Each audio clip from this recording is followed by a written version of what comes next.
Um caso que chocou a Bahia e que agora está sendo julgado diante da justiça. A cantora Sara Mariano teve a vida interrompida de forma bruta em um crime que, segundo as investigações, teria sido cometido pelo marido.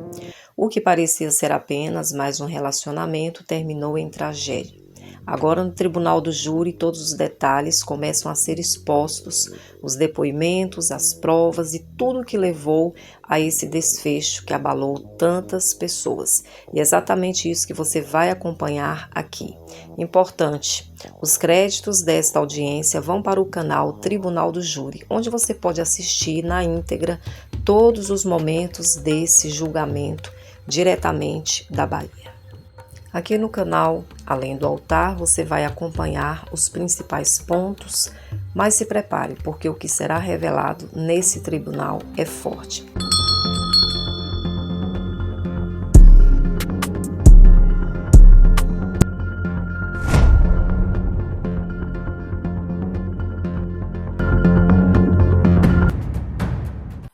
Senhor Ederlan, bom dia. Nós vamos dar início ao depoimento do senhor, é o chamado interrogatório. Eu sei que o senhor já prestou depoimentos em outras ocasiões antes. O depoimento não é obrigatório, é obrigatório que se franqueie a oportunidade, ou seja, se faculte a possibilidade de a pessoa prestar o seu depoimento, que quando se trata da pessoa acionada, se chama interrogatório. Mas justamente por não ser obrigatório, o senhor não é obrigado a responder nenhuma das perguntas que lhe serão feitas aqui. Também, por outro lado, o senhor tem o direito de se fazer ouvir nesse salão e expor a sua própria versão, a sua própria verdade para esse caso. O primeiro passo do interrogatório é a leitura da acusação, mas eu vou me abster de fazer essa leitura se o senhor estiver de acordo, porque a defesa, o senhor já estão sabendo muito bem do que trata o caso. O caso trata da morte da senhora Sara Freitas Souza Mariano, sua ex-esposa, e o senhor está sendo acusado juntamente com os outros dois de ter participação nisso. Então, reforçando o direito que o senhor tem de não responder a pergunta e de não apresentar nenhuma narrativa, eu lhe questiono. Essa acusação de o senhor ter envolvimento como mandante na morte de senhora Sara, ela é verdadeira? Não. Certo. Tem algo que o senhor queira explicar desse acontecimento da morte dela para nós? Desde quando começou todo esse pesadelo, que eu tenho sofrido muito, porque eu perdi a mulher que eu amava. Senhora, não, de modo algum. De modo algum. Toda segunda-feira, Só um instante. Olha, vejam só.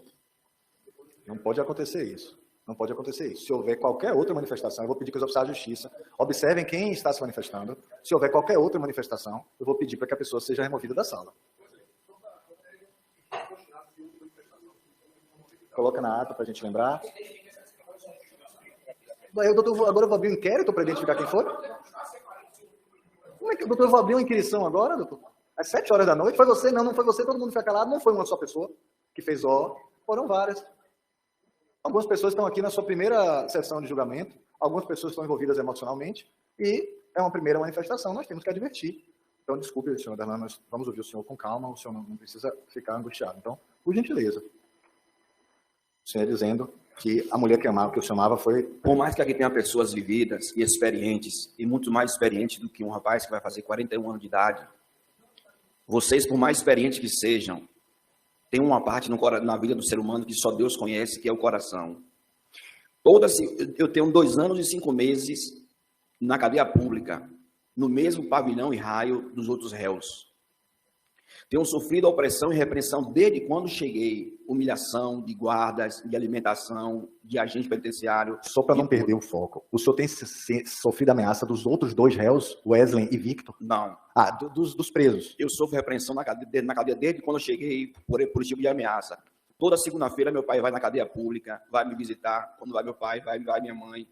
E só minha filha tem nas mãos as cartas, que toda segunda-feira eu envio carta dizendo quanto eu tenho saudade da minha filha, da minha vida e da minha esposa. Eu sonho com Sara quase todo dia. Eu sonho com Sara. Eu saí de casa para viver com Sara. Eu nunca saí de casa para viver com ela nenhuma na vida. Desde os 13 anos de idade que eu estou na igreja. Meus pais não são evangélicos. Eu nunca tive um pai e uma mãe para dizer vá para a igreja. Eu vim de um bairro muito perigoso chamado Palestina, mas nos 13 anos de idade, Deus me chamou para servir a Ele. E eu vivi o tempo todo na casa dos meus pais, com minha família.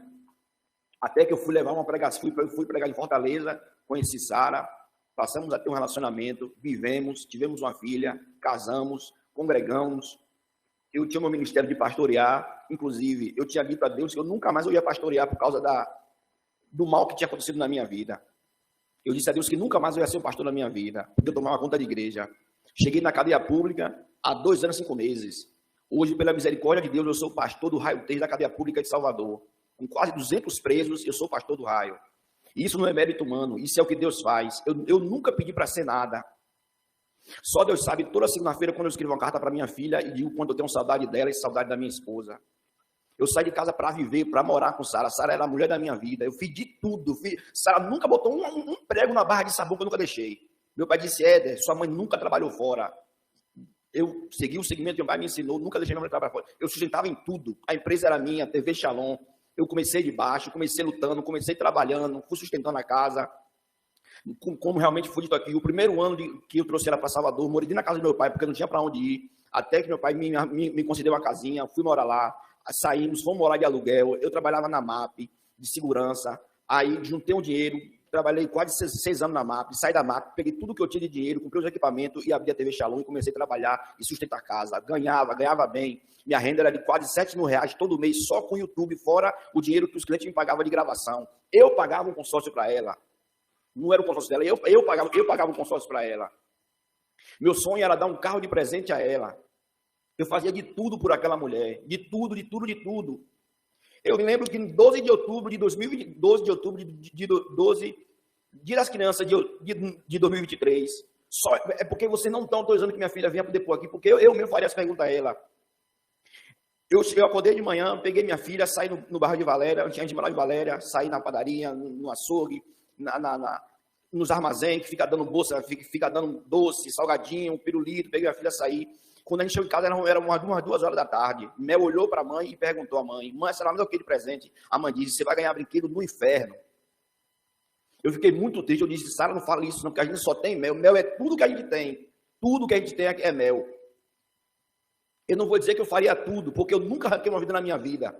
Realmente rolou esse inquérito comigo em Fortaleza, em uma casa que tinha mais de 5 pessoas, houve muita mentira aqui, tinha mais de 5 pessoas na casa, onde todo mundo foi indiciado e disseram falaram aqui hoje que eu que tinha roubado o dinheiro. Que dinheiro eu roubei? Revistaram tudo meu, olharam tudo meu, fui para a delegacia, prestei depoimento, eu não tinha nada, eu vivia de pregação. E eu estou aqui hoje para resolver a minha vida. E tudo que perguntar eu vou responder. Eu não tenho nada a negar, não tenho nada a esconder. O senhor, em alguma ocasião, ficou sabendo de que ela teria tido um relacionamento extraconjugal? Em 2022, maio de 2022, foi a primeira traição de Sara. Ela estava se movendo com 2 homens e eu perdoei ela. Ela estava se movendo com um policial da Rondesp de Valença. Inclusive, ela está mexendo na unha. Não tá, é porque ela está com a cabeça baixa. A pessoa que a senhora estava dormindo. É porque ela está abaixada assim, não está. Ela começou a se envolver com um policial da Rondesp de Valença, a qual eu tive muito medo. Minha filha é testemunha desse policial. Minha filha é testemunha. Depois ela começou a se envolver com esse tal de Alicácio. Eu perdoei ela. Ela disse que não ia mais viver com ele. Eu disse que ela era tudo para mim. Aconteceu, sem querer interromper o senhor, Alicácio teria sido o segundo. O primeiro teria sido um policial de Valéria. De Valença. Em relação de Valença, desculpa, entre de Valéria. Em algum desses 2 casos, o senhor ficou sabendo através de espelhamento do WhatsApp dela? Os 2 casos? Algum dos 2, em algum momento. Fiquei. Qual foi? Ela mandou mensagem para a mãe dela, de madrugada, mandava e apagava. Mas o senhor tinha espelhado já? Não, antes. Ela mandava e apagava. Aí eu achava estranho. Ela mandava, aí quando ela saia assim, olhando no celular, mensagem apagada. Como é que o senhor sabia que ela tinha apagado? Porque fica mostrando apagado. Não, mas aí o senhor pegava o próprio aparelho dela. E o senhor sabia a senha? Ela do meu e eu do dela. A gente não tinha jogo fechado, não. Era todo mundo... Tá, eu podia abrir o dela. Aí o senhor olhava e via a mensagem enviada, mensagem apagada. Para a mãe. Para a mãe. Eu dizia, Sara tá arrumando alguma coisa. Só que Sara tá arrumando. Aí eu peguei realmente e espelhei o celular dela para ver o que tinha acontecido. Foi que eu redescobri que ela, na verdade, não tinha deixado de ter um caso com o Alicácio. Ela passou a viver com ele nas incubadas, escondido de mim. E eu disse, Sara, deixa esse homem, vamos viver nossa vida. Deixa esse homem, vamos viver nossa vida. E ela disse, não, já deixei ele. Eu dizia, se você não quiser mais, a gente termina, mas a gente não vai viver desse jeito. Você é tudo para mim, eu lhe amo, mas a gente não vai viver desse jeito. Se você não quer, você diz que a gente resolve nossa vida. Ela diz, não, eu quero viver aqui, você me ajuda, eu produzia ela, eu gravava os vídeos dela. Minha vida era só para a família, eu não tinha outra vida. E então, ela terminou com ele, como foi? Eu consegui o contato dele, entrei em contato com ele, e ele disse que ele que ia largar ela, porque ela vivia aos pés dele. Eu tenho um print. Ele dizendo que ela saía com ele para beber. Os prints tá tudo na mão do advogado. O print, ela dizendo que saia com ele para beber. Ela dizendo que pegava remédio, dopava água, pegava remédio de diazepam, botava na água para eu dormir, para poder ficar falando com ele. Mandou uma mensagem para ele, pedindo para ele me matar. Ele disse que ia me matar. Eu fiquei perturbado. O próprio Hélio Castro? O próprio Hélio Castro. Eu tenho esses prints, tá tudo na mão da minha família, na mão do advogado, tá espalhado por aí, esses prints tudo. Ela pedindo para ele me matar, para ficar com a casa, para ficar com o consórcio. Disse que ia pegar a minha filha, ia deixar minha filha no Maranhão com a avó e ia assumir com ele. Eu dizia, não faça uma coisa dessa. Aí foi que eu comecei a desabafar meus problemas com o pastor da igreja, pedindo ajuda de oração. Com quem? Com os pastores da igreja. Quem? Nome? Eu quero saber o Wesley e o Vitor. Não, o Vitor não conhecia, não. Eu vi conhecer o Vitor no COP. Quando já estava preso. Quem? Quando o senhor estava preso. Isso. Eu vi o COP é o Centro de Observação Penal lá na Mata Escura, em Salvador, né? O COP. Isso, o COP. Perfeito. Isso. O Vitor nunca conheceu antes. Aí eu comecei a me desabafar com o bispo Zadok, por ele ser bispo. Uma pessoa acima, eclesiasticamente, comecei a desabafar, contar meus problemas. Ele congregava na mesma igreja que o senhor? Não. Eu morava em Valéria, ele morava em Camaçari. Como é que o senhor conheceu ele? Desculpe me perguntar isso. Ele me contratou para fazer a gravação do DVD dele alguns anos atrás, uns 5, 6 anos atrás. Tá, pode continuar. Aí o senhor terminou desabafando com ele. Desabafei com ele falou que era para a gente orar, fazer campanha, que Deus ia restaurar a minha família. Quando o senhor desabafou, quer dizer que o senhor contou dos relacionamentos dela? Contei dos relacionamentos, falei da ameaça, que eu estava sendo ameaçado, falei dos problemas, falei tudo que estava acontecendo. Ele me aconselhou a gente orar, buscar. Eu falei que não estava aguentando mais. Até que então que ele falou assim, rapaz, o único jeito é pôr um fim no seu sofrimento. Eu falei, o quê? Eu posso até perder minha esposa para outro homem, mas eu só não posso perder ela para a morte. Mas o que puder acontecer para eu poder viver em paz, ter paz na minha vida, eu quero ter paz na minha vida. Mas até hoje ele nunca me confessou que fez um mal a ela. Eu não sei, eu não estou aqui para dizer quem fez o mal à minha mulher, porque eu não estava presente, eu não vi, eu não tenho áudio, eu não tenho vídeo, eu não tenho gravação, eu não tenho depoimento, eu não tenho nada que eu possa dizer que foi que fez. Eu entendi, mas assim, só voltando para não perder a ordem cronológica. Então, o senhor vai e desabafa com ele. Aí ele fala, o jeito desculpa, eu usei a palavra, mas não importa. E aí? O senhor falou com ele isso. E de repente, ela sumiu, como foi isso? Não, aí ela marcou uma agenda para Dias d'Ávila. Ia ter uma festa em alguma igreja, ela ia cantar. O senhor sabia que festa era essa? Era alguma coisa, eu não lembro agora disso, não. Do Dia das Mulheres? Da mulher, alguma coisa da mulher. O senhor ficou sabendo dessa agenda dela como? Não, porque ela tinha um caderninho com o nome das agendas, tudo para onde ela ia. Certo. Pode continuar. E ela me contava alguns lugares que ela ia. Certo. Quando foi aí que eu vim saber que minha filha me disse, meu pai, quando a gente sai, eu, o senhor e a mamãe, a gente chama um carro, a gente chama um aplicativo e sai. Mas quando sai a mamãe, o Hélio Castro estava vindo buscar eu e mamãe em casa. Hélio Castro? Isso, disse que ia buscar elas na Valéria. Inclusive Mel, que eu falei, minha filha Esmeralda. Mel disse que eles andaram de mão dada no shopping. Ela gravou o vídeo para me mostrar. Mas aí a mãe disse que se ela me mostrasse, que ia quebrar as pernas dela, ela ia apagou. Tem um depoimento que ela contou em vídeo aí, que ela fez esse vídeo, que ela ia me contar. Em um dos últimos finais de semana que a gente, antes dela morrer, a gente foi pro shopping para assistir o filme A Freira 2. Quando a gente acabou de assistir o filme de noite, que a gente voltou para casa, que eu cheguei em casa, eu tomava remédio, eu tomo remédio de pressão, que eu sou hipertenso, meu remédio tinha acabado, aí eu subi no Largo da Valéria para poder comprar meu remédio de pressão. Quando eu estou voltando para casa, que eu estou descendo a ladeira, estou vendo minha filha na varanda de casa, dizendo, papai chegou, papai chegou, papai chegou. Aí eu achei aquilo estranho, minha filha não era de fazer aquilo. Quando minha filha falou, quando papai chegou, que eu entrei, que a mãe foi pro quarto, ela falou, mamãe que mandou dar um aviso quando você estava chegando, para avisar ela que o papai chegou, para ela desligar o celular, que ela estava falando com ele, que a mamãe tem 2 celulares. Ela tinha 2 aparelhos, ela tinha um aparelho que ela levava para a agenda e um aparelho que ela deixava em casa. Inclusive, esse aparelho que ela deixava em casa foi o aparelho que tinha várias notificações, que tinha os prints, tinha vídeo dela com a Elicácio, tinha vídeo pornográfico. Foi aí que eu peguei e levei esse aparelho para poder limpar o aparelho. Mas não fale sobre o aparelho agora, só para a gente não perder o fio da meada. Ela tinha 2 aparelhos. Então, tinha 2 aparelhos. Um ia levar para a agenda, um ela deixava em casa. Pronto, a gente já sabe que desses o que tinha coisas... Como ela tinha medo de roubo, ela deixava o iPhone em casa. Perfeito.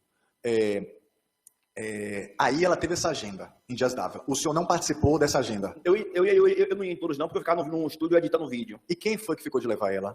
Aí ela pegou o contato de Gideão. O senhor conhecia Gideão? Não. Já tinha visto ele umas 2 vezes tocando, alguma vez que eu fui gravar, mas nunca não dei nem a parte do senhor, nunca peguei nem na mão. Então foi ela mesma que arrumou? Ela mesma que agendou. Ela mesma que ligou. Aí ela vai para Ele passou o localizador, ela passou a localização da casa para ele veio buscar ela. E o contato foi entre eles dois mesmo. Certo. E depois, o que é que acontece de relevante? Ela sai e não volta. Certo. E aí, o que é que acontece? Aí eu fico preocupado, mando mensagem para vários pastores de Adaga, de Camaçari, procurando saber o que fazer. Liguei para um amigo meu, que é policial militar, chamado Azael. Falei, Azael, Sara saiu ontem, não voltou até agora, o que é que eu faço? Ele diz, espere 24 horas, vá no DHPP e dê uma queixa de sumiço e tente entrar em contato com várias pessoas. Isso era que horas da noite? Não, isso foi eu falei com ele de manhã. Já foi no outro dia de manhã? Porque ela saiu de casa, era umas 8 horas da noite, 7h30 para 8 horas da noite. Em algum momento, antes desse momento, eu estou fazendo isso porque eu estou tentando colocar o tempo na ordem certa. É natural que a pessoa avance de acordo com cada informação, junta, puxa outra, mas eu estou tentando trazer para a história. Naquela noite que ela saiu, em determinado momento, o chamado Bispo Zadok foi para a casa do senhor? Não. O senhor não encontrou? Que eu me lembre, não. Naquela noite, não. Consta do processo. Eu vou lhe antecipar, o senhor já sabe. Mas, porque o senhor mesmo falou que vai responder a tudo e esse é o lugar do esclarecimento da verdade. O ser humano não tem o dom da onisciência, então é através de signos linguísticos, é através da fala que a gente se entende. Então, eu vou trazer algumas coisas que foram faladas para que o senhor tenha a oportunidade de comentar. Falou-se aqui, o senhor próprio, está atribuído ao senhor, que o senhor disse que o bispo Zadok, o Wesley, apareceu naquela noite a bordo do veículo, era um Livina branco, e teria dito, acabei com seu sofrimento, ou acabei com sua dor. Que eu me lembro, ele não teve lá, não. Que eu tenha recordação, não. Perfeito. Então, voltemos ao dia seguinte. No dia seguinte, o senhor... aí esse amigo lhe dá uma orientação, espere 24 horas. Ele me orientou porque ele falou que se fosse antes de 24 horas, que eles não iam fazer o boletim de ocorrência. Certo. Aí eu esperei dar 24 horas, fui no DHPP, não quiseram me atender, eu esperei 24 horas da noite. Ela saiu 8 horas da noite, quando deu umas 9, 10 da noite do dia seguinte, eu fui no DHPP de noite, cheguei lá, falei, minha esposa sumiu, eu estou procurando minha esposa, ela saiu, não voltou. Eles falaram, vem aqui amanhã para poder prestar um boletim de ocorrência. Só que antes de você vir amanhã, você vai no hospital, você vai no Nina, você vai nas emergências, você procura em todos os lugares para depois você prestar uma queixa. Certo. O senhor ouviu aqui, e essa é a razão de as pessoas que são acusadas de qualquer crime terem o direito, chamado direito de presença ou de assistência. Quer dizer, ouvir tudo que é falado que pode lhe afetar. O senhor ouviu aqui 2 pessoas dar o depoimento de que o senhor, em determinado momento, levou o aparelho. O senhor já até antecipou o tema. Levou um aparelho lá. Isso, levei. Pronto. Que dia foi que o senhor levou esse aparelho?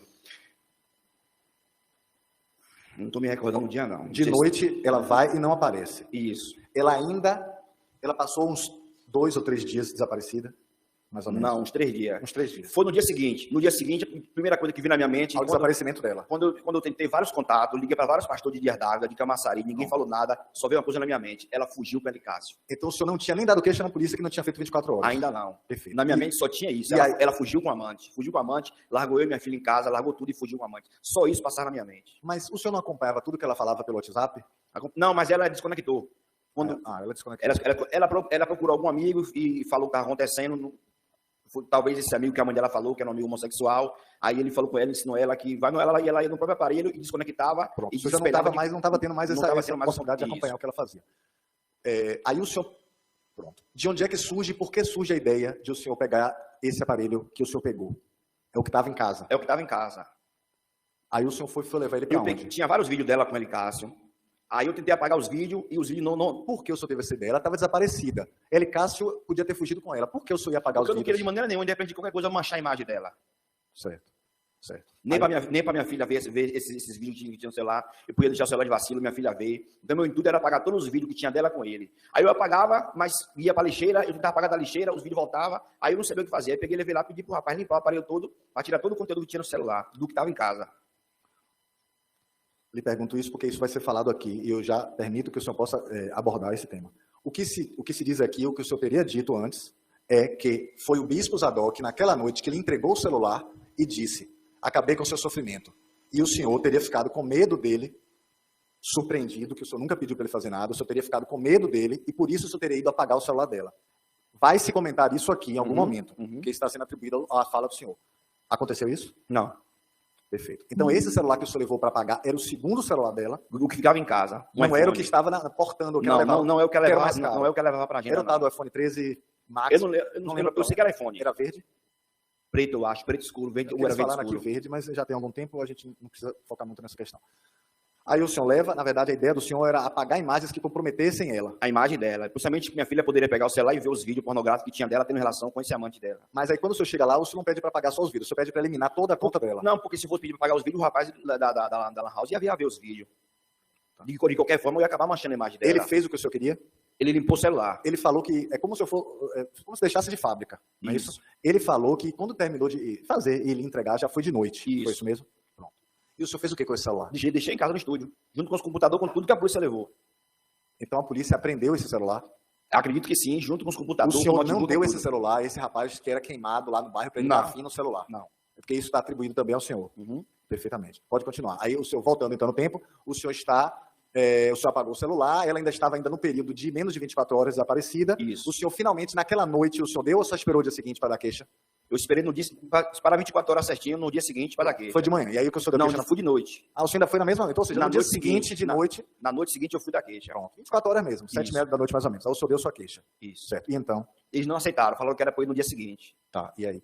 Aí eu fui e prestei a queixa do sumiço dela. Foi que já estava toda a reportagem lá, todo mundo já. Porque quando eu cheguei em casa, eu cheguei no Instagram de noite, disse, gente, minha esposa sumiu, quem tem informação me mande, fale comigo. Aí foi que se espalhou tudo. Aí no dia seguinte, quando eu fui da queixa, já estava a televisão lá, tudo esperando. Peguei lá, dei o depoimento, expliquei tudo o que aconteceu, tudo certinho. O delegado do DHPP pediu meu aparelho celular, perguntou se eu ia entregar de forma voluntária ou se era preciso abrir um boletim para poder pegar o meu celular. Eu entreguei de livre e espontânea vontade o meu celular, o meu aparelho, entreguei na mão do delegado, do DHPP de Salvador. Já fiquei sem aparelho aí. Certo. Pode continuar, pela memória do senhor. Aí contei todos os problemas para ele. Quando foi na sexta-feira, esse mesmo policial que me deu uma dica, me ligou e disse, Éder, ele me chama de Éder, ele disse, Éder, Marcelo Castro disse que encontrou um corpo carbonizado de uma mulher em Dias d'Ávila. Você quer ir para saber se é o corpo da sua mulher? Eu falei, lógico que eu quero. Eu quero saber se aconteceu alguma coisa com ela, porque já passaram muita coisa pela minha mente. Morte, sumiço, que fugiu, passava tudo pela minha mente. Várias pessoas me mandando mensagem, várias pessoas dizendo que tinha acontecido. Até essa ligação que o senhor recebeu do policial, mencionando que Marcelo Castro, o repórter, tinha encontrado o corpo carbonizado de sua esposa. O senhor teve contato com o bispo Zadok? Não. Nem se falaram para nada? Não. Pode continuar. Não tem aí, bom, o senhor recebe então essa notícia fatídica que teria sido encontrado um corpo e o senhor é chamado então a ir lá? Isso. Aqui, a vir, na verdade, né? Aqui em Jardávio. Como eu não sabia de nada, você não sabe o que estava acontecendo, entrei no carro dele, tinha vários homens armados dentro do carro. Quem? Do policial? De Marcelo Castro. Ah, o senhor veio com o Marcelo Castro? Ele foi na Palestina me buscar de carro. Certo. Continue. Tem um vídeo para me levar até o local, porque eu não sabia onde estava o corpo. Tá. E quando chegou aqui, tinha polícia já? Quando eu cheguei aqui, já tinha um caminhão aberto dentro do mato, umas 2 ou 3 viaturas assim, fazendo um V assim, e vários policiais em volta, dentro do mato, saindo um pouco de fumaça, e vários policiais, uns 10 ou 12 ou 15 policiais em volta fazendo a minha lua. Aí ele falou, é aí. Aí eu peguei e fui entrando para ver, e quando cheguei lá, que eu olhei, pela aliança e pelo anel, eu reconheci que era o corpo dela. Um anel e uma aliança que eu tinha dado a ela. Aí o policial falou que era para eu confirmar que era ela na delegacia, isso era umas 5 horas da tarde. Quando chegou na delegacia, me botaram numa sala, aí começou um show de terror. Começou as ameaças, que era para eu assumir. Ele dizendo que eu era drogado, que eu usava droga, que eu gerenciava a boca de droga em Valera, que eu era traficante, que ia cortar meu cabelo com faca, que ia me matar. Começaram a me enforcar, começaram a me bater. O delegado falou assim, ó, eu vou sair da sala para beber água, vou deixar você com esses 2 policiais, e quando eu voltar, eu quero que você fale exatamente o que eu quero ouvir. A única coisa que eu fiz foi pensar em inventar alguma história para parar de apanhar. Porque um policial grandão tinha um barbudo, um branco, que ficava me batendo, e um negão grandão me engarguelando, o outro me batendo, dizendo, fala a verdade, vou lhe matar, e puxar uma faca que tinha, vou cortar seu cabelo. Cortaram eu estava com uma camisa social vermelha, cortaram as mangas da camisa social com uma faca, arrancaram minha calça, cortaram as pernas da minha calça com uma faca. Agora vou cortar todo você, fale, por que você matou ele? Eu falei, eu não matei não, fale porque você matou. O delegado falou, esse caso é o caso que vai me promover, eu vou me promover em cima da sua história. Aí quando foi umas 11 horas da noite, aí me levaram no Nina. Aí chegou o Nina para olhar se eu tinha marcas. O rapaz que faz o exame de longe, assim, na agência, como está aí o senhor, olhou assim, mandou dar um giro e liberou, não olhou nada. Aí eu voltei para a delegacia, eu não sei se foi na noite que eu fui preso, ou foi na noite anterior, eu ouvi a voz do doutor Otto chegar lá chamando meu nome, eles me botaram numa cela bem no fundo da delegacia. Eu escutei a voz do doutor Otto me procurando por Ederlan, e ele disse, Ederlan não está aqui. Uns 2 dias depois foi que o Otto veio me achar na delegacia.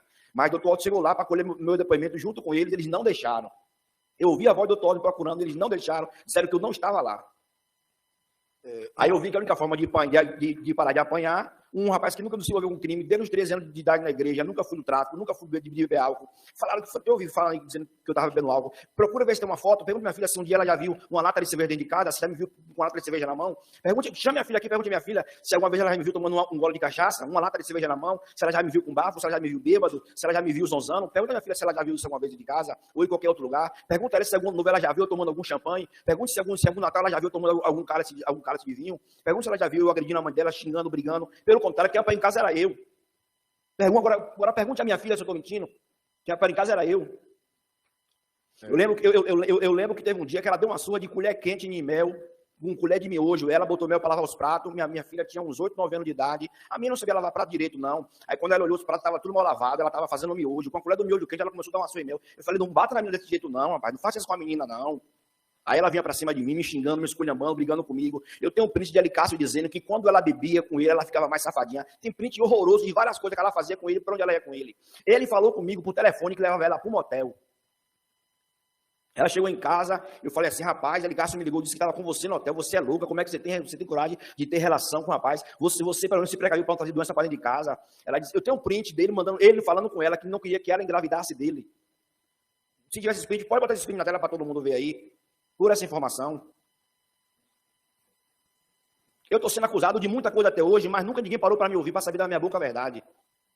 Chegar na rede social, na imprensa, na mídia, para falar isso, aquilo, é fácil. Agora eu quero ver parar e me ouvir, saber da verdade, saber de mim. Por que pegaram o clipe da minha filha esposa para botar na internet, para passar na Band, para passar no programa de televisão? Porque são pessoas envolvidas com política, querem voto. Porque nunca pararam para saber se minha filha estava precisando de uma roupa, se minha filha estava precisando de um pagamento de escola, se minha filha estava precisando de um prato de comida. Porque minha filha não dá voto a ninguém. Ninguém nunca se interessou para ajudar minha filha. Entendo. Na sequência desses acontecimentos, em determinado momento, o senhor terminou sendo preso. Aí me deram voz de prisão, disseram que senhor... eu estava preso por ter matado. Só retomando, voltando, o senhor foi preso, sofreu agressões. Muita agressão. E em determinado momento, o senhor confessou... Dei queixa aqui nessa sala, a juíza que estava de plantão, a juíza doutora Marina. Foi na hora de custódia. Na hora de custódia, foi uma juíza, uma branquinha. Eu falei a ela, que eu apanhei. Os policiais que me bateram estavam na sala. Ela pediu para ele se retirar, para eu poder falar que eu estava apanhando. Eu falei que estava apanhando. Doutor Otto pediu a minha retirada da delegacia. Ela disse que ia olhar nas imagens. Se achasse nas imagens eu apanhando, ia me tirar da delegacia. No dia seguinte, me tirou da delegacia e me levou para o COP.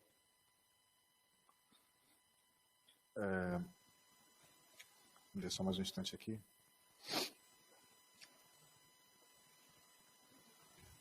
A única pessoa a quem o senhor contou que o senhor compartilhou essa sua dor de ter sofrido uma infidelidade conjugal foi o Bispo Zadok. Bispo Zadok. Mas o senhor depois não voltou a falar com ele? Não. E o senhor, então, não se sente seguro para atribuir a ele esse fato? De dizer assim, ó, doutor, foi o bispo, eu acho que foi o bispo, o senhor se abstém disso porque o senhor não faz ideia. É isso. A pergunta que a Lida também que seja feita é se o senhor conhece as pessoas que foram ouvidas. Mas é meio evidente, porque uma delas foi sua sogra, uma sua cunhada, não é? Elas falaram... Que me odiaram porque eu cheguei lá, encontrei uma mulher noiva de um cara cheio de dinheiro, que bancava minha ex-sogra, bancava minha ex-cunhada, bancava a Soraya, bancava a Dolores, um rapaz chamado Salmo, era noivo de Sara, eu não sabia, depois que eu vim saber que ela era noiva, eu não sabia que ela era noiva, ela não me contou, esse rapaz bancava elas, quando Sara passou a gostar de mim, começou a se relacionar comigo, que largou o cara, tanto a mãe quanto a irmã começou a ter raiva de mim, porque eu não tinha como bancar elas como o cara bancava, então por isso que até hoje elas me odiavam, porque como elas falaram aqui, e isso foi dito aqui hoje como testemunha, eu nunca desfiz nem maltratei, nem minha sogra nem minha cunhada, nunca tive problema com elas, nunca discuti com elas, a minha própria sogra falou aqui que eu respeitava ela falou aqui hoje nesse microfone que eu respeitava ela, eu nunca faltei com desrespeito com elas, agora elas gostavam de mim porque Sara era noiva de um cara que tinha condição, que bancava elas, e apareceu eu na vida dela que não tinha condição de fazer muita coisa. No pouquinho, mas a gente viveu. Não tinha muito dinheiro, não tinha muita riqueza, mas a gente era feliz. Eu vou encerrando a minha fala, eu pergunto ao senhor, o senhor tem mais algo a acrescentar? Depois eu vou passar a palavra ao Ministério Público, aos outros advogados. A qualquer momento, se o senhor queira se expressar, o senhor continua com a palavra. Eu passo a palavra ao Ministério Público.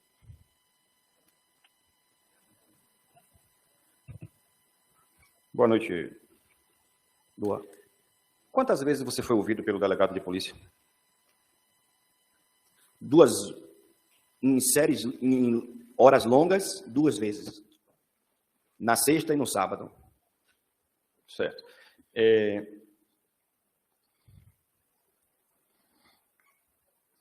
Você relatou aí há poucos instantes que você foi muito agredido na delegacia de polícia. Isso. Em alguma dessas vezes você foi ouvido na presença de algum advogado? Não. Doutor, só um instante para dar um stop aqui, a gente não correr risco. Um stop aqui, desculpa, doutor.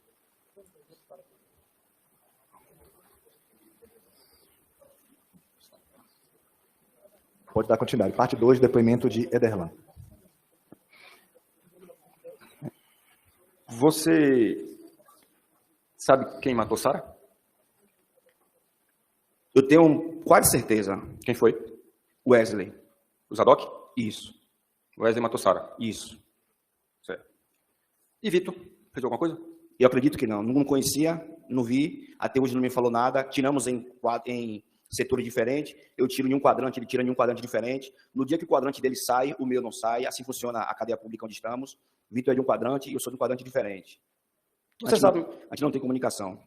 Você sabe me dizer o motivo pelo qual o Wesley, o Zadok, mataria Sara? Não.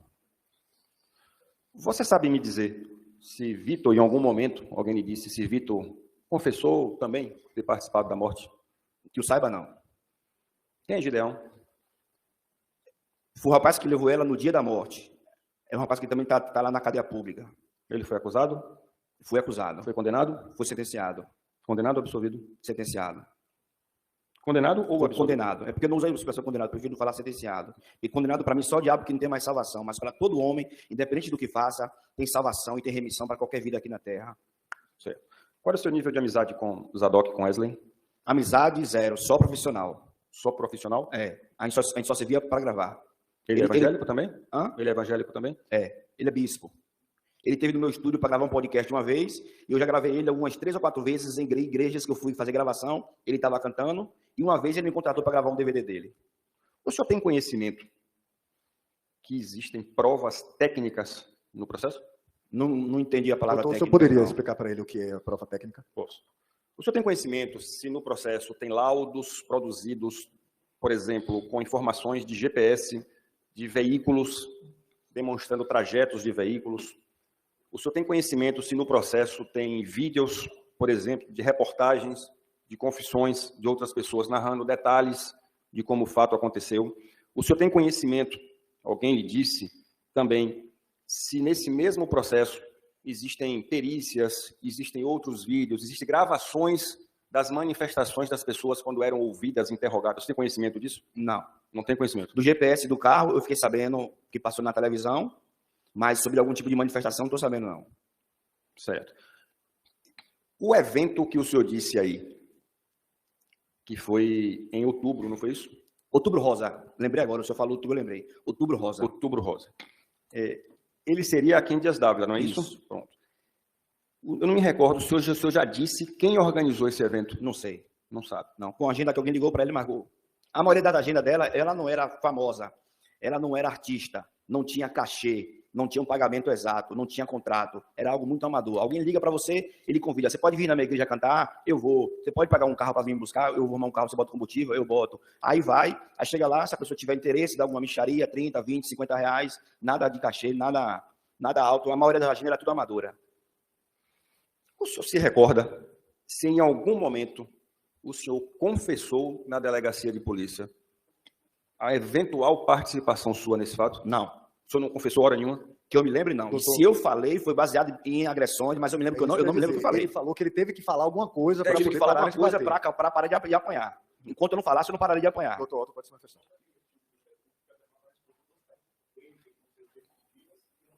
Não, doutor, fique tranquilo. Eu mesmo já... Ele falou, doutor, que ele... Induzidos?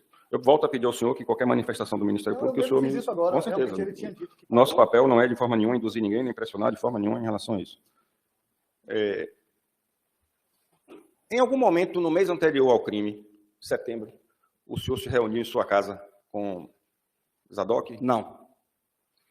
Não teve uma participação de uma demonstração de um filme? Não. No estúdio? Não. Certo.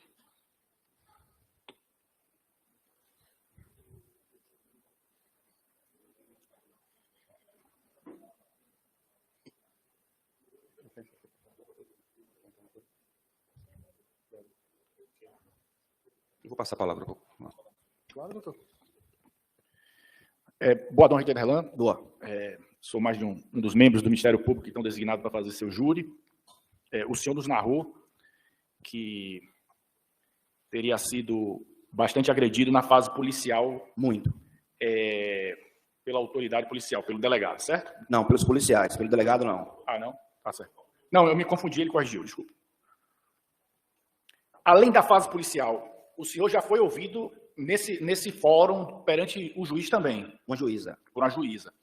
Nessa oportunidade, houve algum tipo de agressão? A juíza lhe espancou? Alguém dentro do fórum lhe espancou? Não.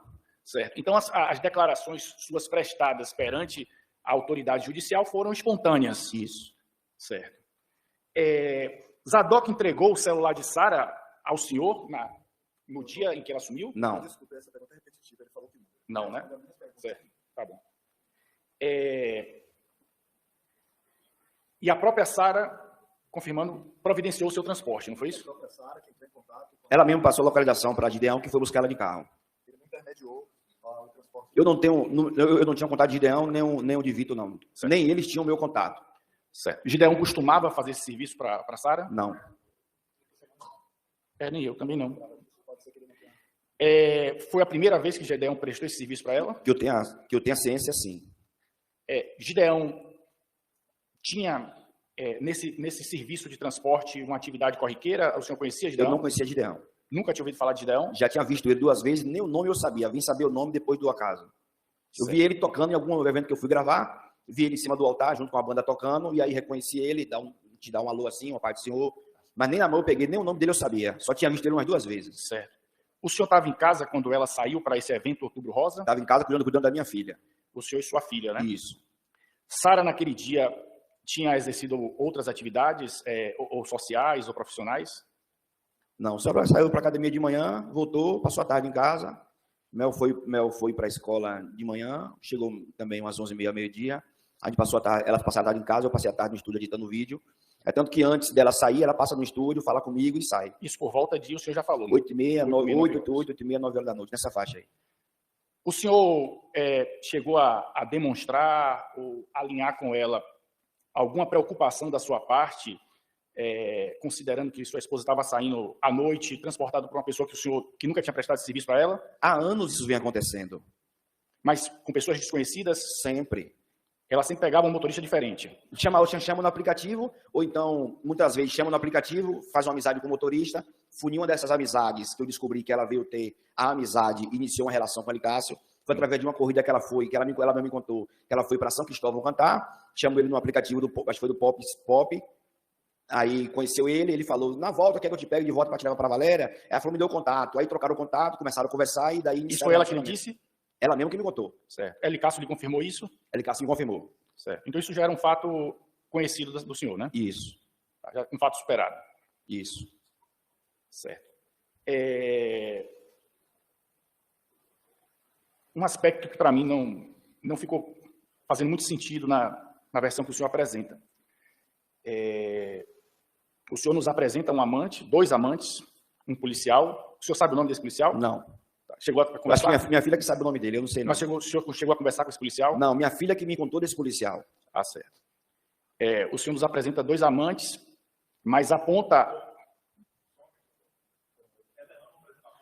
Apresentou 2 amantes, doutor.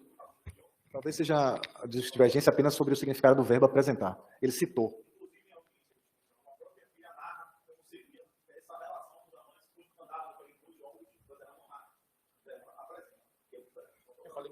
Não, ele usou a palavra apresenta. Não. Doutores, vejam só. Ele citou 2 relacionamentos extraconjugais. E apenas 2. Um policial de Valência e o Elicácio. E ele só espelhou e descobriu espelhando o de Valência. O Elicácio. Tá? Esse é o depoimento dele. Mel que me contou, que disse que ela ficava com esse cara no ferryboat, que esse cara esperava elas. Quando elas iam para Valência, ele dizia, não botava vocês no hotel não, botava vocês lá em casa, para você não gastar dinheiro com o hotel e levar elas para casa desse poder estar policial. Perfeito. No seu deslocamento à polícia, relatando o desaparecimento de sua esposa, o senhor, de pronto, entregou à autoridade policial o nome de Gideão? Não. Não suspeitou de Gideão? Não. Eu não conheci, eu não vi ele buscar ela. A última pessoa a ter tido contato, a transportar a sua mulher? Se eu não vi ele buscar ela. Então o senhor não sabe com quem sua mulher saiu de casa, é isso? Não sabia não. Ela mesmo que chamou ele no aplicativo. E como é que apareceu Gideão aqui hoje? Não entendi. O senhor não disse que Gideão levou ela? Isso. Foi o que eu vim saber depois, quando estava já na delegacia, no sábado à noite, eu estava lá na cela, o delegado me tirou da cela, me levou para a sala dele, chegou lá, me apresentou o Gideão, disse que ele tinha sido motorista. O próprio delegado daqui da... E o senhor acreditou no delegado? Acreditei. Então, o Gideão confirmou que fez a viagem para ela. Então a partir da confirmação do Gideão, delegado, o senhor acreditei tomou isso como verdade. Isso. Gideão também estava apanhando lá? Que eu tenha visto, não. Eu só vi ele sábado à noite, prestou meu depoimento, colheu meu depoimento, se eu conhecia ele e tal, fez várias perguntas, tinha feito algumas perguntas na minha ausência, e o delegado fez perguntas capciosas após a minha chegada, para ver se confirmaria com o depoimento do Gideão, para ver se batia a conversa. Depois, quando ele viu que a conversa foi a mesma, praticamente me levou de volta para a cela. Inclusive, quando me levou de volta para a cela, me pegou no meio do corredor, me bateu de novo, me chamou de psicopata, de maluco, de um bocado de nome, falou que ia cortar meu cabelo com faca, me ameaçou, me disse que ia botar, isso a gente já sabe. disse que ia botar de rádio estrupador, que ia me fazer de boneca, tudo isso o policial falou. Não, eu só estou querendo poupar tempo, isso a gente já sabe. Então, o senhor toma conhecimento na delegacia de que sua esposa teria saído de casa com Gideão. Isso. Eu só estou tentando pensar e raciocinar. Gideão levou a sua esposa, o senhor toma conhecimento na delegacia, mas foi Zadok que matou sua esposa segundo a sua desconfiança. Isso. Qual foi esse link aí? Explique pra gente que eu não entendi. Onde é que aparece Zadok? Depois de tudo o que aconteceu, do que passou na mídia, dele mesmo ter confessado para algumas pessoas no raio, que isso se espalha muito fácil. Então a confissão dele serve e a sua não serve? Não entendi. A confissão de Zadok serve, mas a sua não serve, é isso? Pode perguntar mais uma vez? Posso perguntar 10 vezes? Uma voz um pouco mais baixa, sem alterar a voz, por favor. Não, doutor, não. A mesma agressão que eu estou recebendo agora.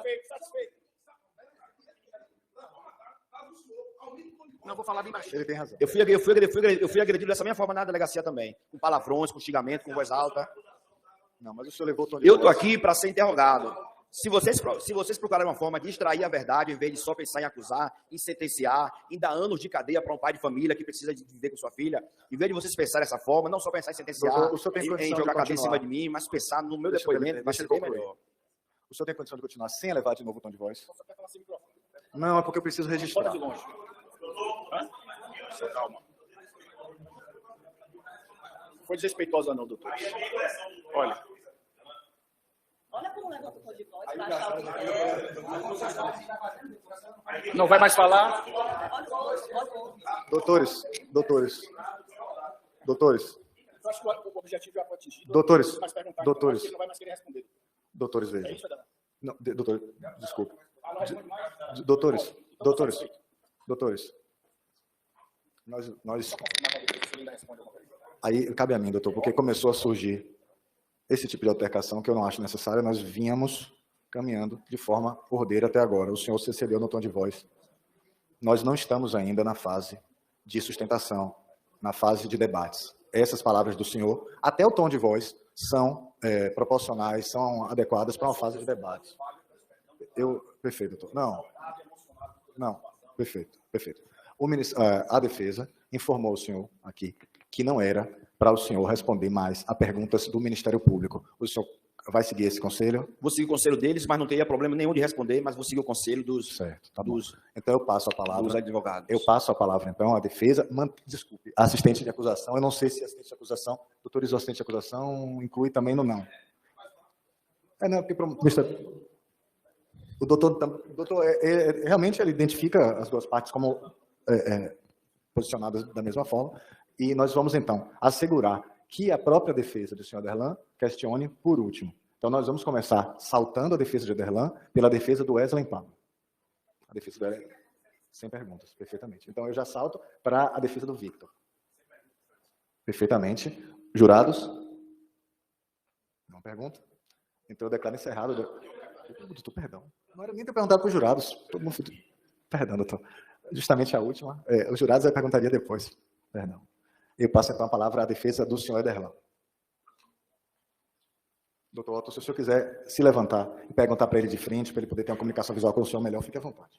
Eu falo porque às vezes ele vira o rosto, vai afastar do microfone. Aderlan, boa noite. Boa. Vou pedir só que você olhe para o magistrado para não interferir na gravação.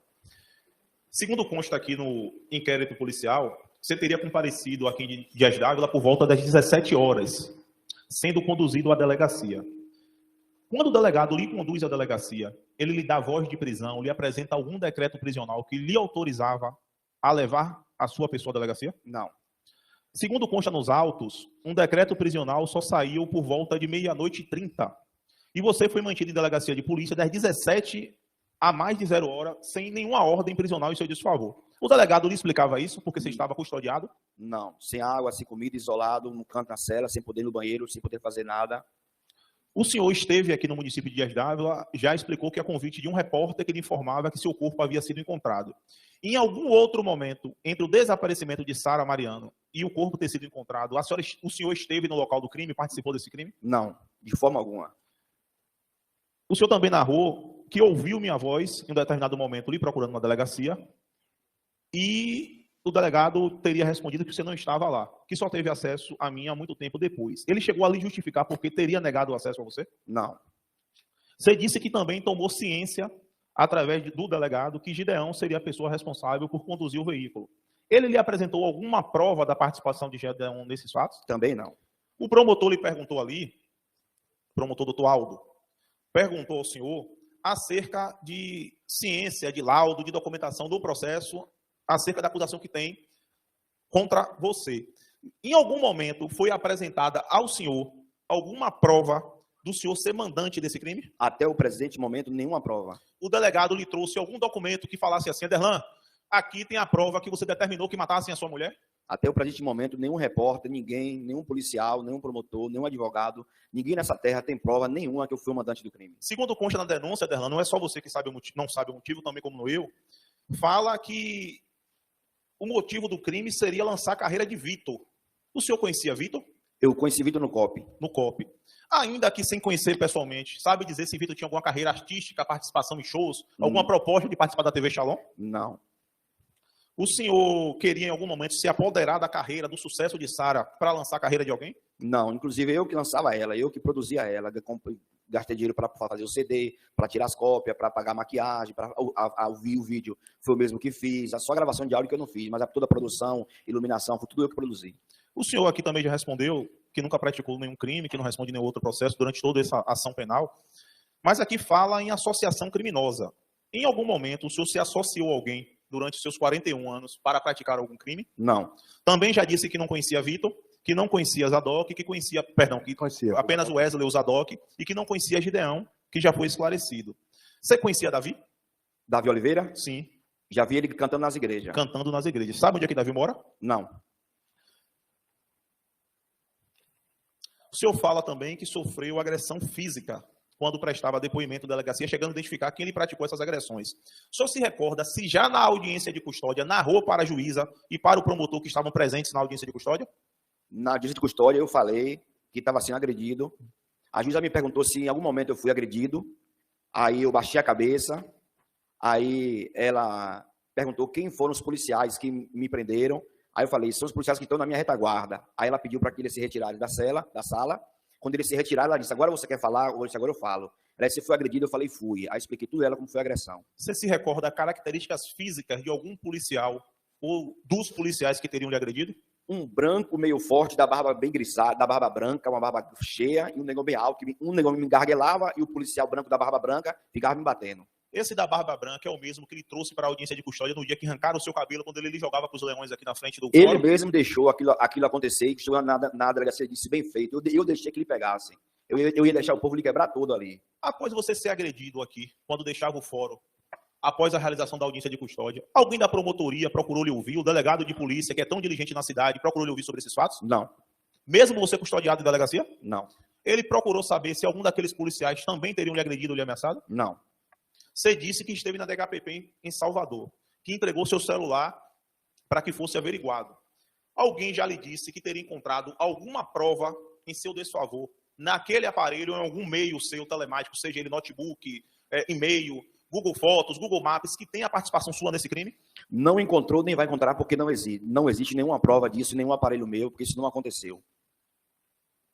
Foi muito dito aqui no dia... Desculpa me interromper. Inclusive, a delegada que estava no DHPP, eu falei sobre ela perguntou se minha mulher não tinha um amante, aí minha filha estava do lado, minha filha foi e me cutucou, aí eu fiquei meio sem coragem de falar, porque eu não queria falar que ela tinha um amante. Aí a delegada confirmou, ela disse, sua mulher tem um amante, o nome dele é Licácio. Eu acabei de ligar para ele, conversei com ele, e ele pensou que estava conversando com a mãe de Sara, porque a mãe de Sara sabe de toda a relação que só a filha dela tinha com a Licácio. A delegada do DHPP falou isso para mim na frente da minha filha. O senhor ligou para a Licácio e ele pensou que estava falando com a mãe de Sara.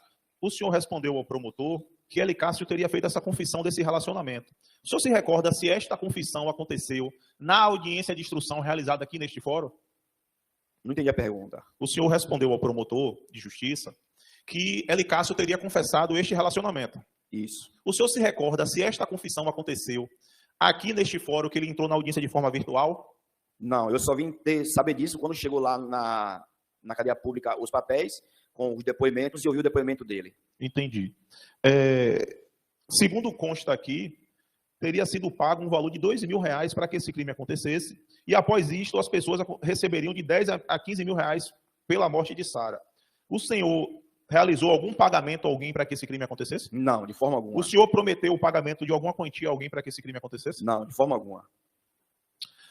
A irmã da Sara, Soraya, disse que o delegado ligou para ela do seu celular.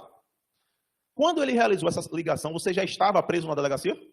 Eu tinha entregado o celular ao delegado de Salvador, do DHPP de Salvador. Fiquei sabendo hoje que quem ligou para ela foi o delegado de Dias Dávila. Então, o delegado de Salvador passou o meu telefone para o delegado de Dias Dávila, que eu tinha entregado ao delegado do DHPP em Salvador. Em algum momento, ele lhe pediu o número dela, pediu para fazer essa ligação? Não, eu nem sabia que meu celular estava na mão dele. Você forneceu a senha do seu celular para que ele utilizasse? Não. Quando eu entreguei o celular ao DHPP de Salvador, eu tirei a senha. Tirei tudo, o delegado pediu, eu tirei todo tipo de senha, deixei o celular totalmente desbloqueado. Era comum Sara ir para vigílias ou para eventos gospels sem a sua presença? Várias vezes. Várias vezes eu ia para um evento gravar e ela ia para outro evento para cantar. Eu estava numa igreja gravando, fazendo minha profissão, para trazer o sustento para casa, e ela estava em alguma igreja cantando, e muito poucas vezes a gente saía junto para algum evento. Em algum momento você participou, cogitou, determinou a ocultação de algum cadáver em especial do de Sara? De forma alguma. Eu nem sabia o que tinha acontecido. Se eu soubesse que era minha esposa que estava sendo queimada, nem lá eu ia. Eu ficava em casa. Eu tentava fugir. Eu me escondia. Eu não ia lá para reconhecer um corpo sabendo que era o corpo da minha esposa. Eu só fui porque eu não sabia. Em algum momento você apresentou algum tipo de resistência em comparecer ao local em que o corpo de Sara estava para fazer o reconhecimento? Não.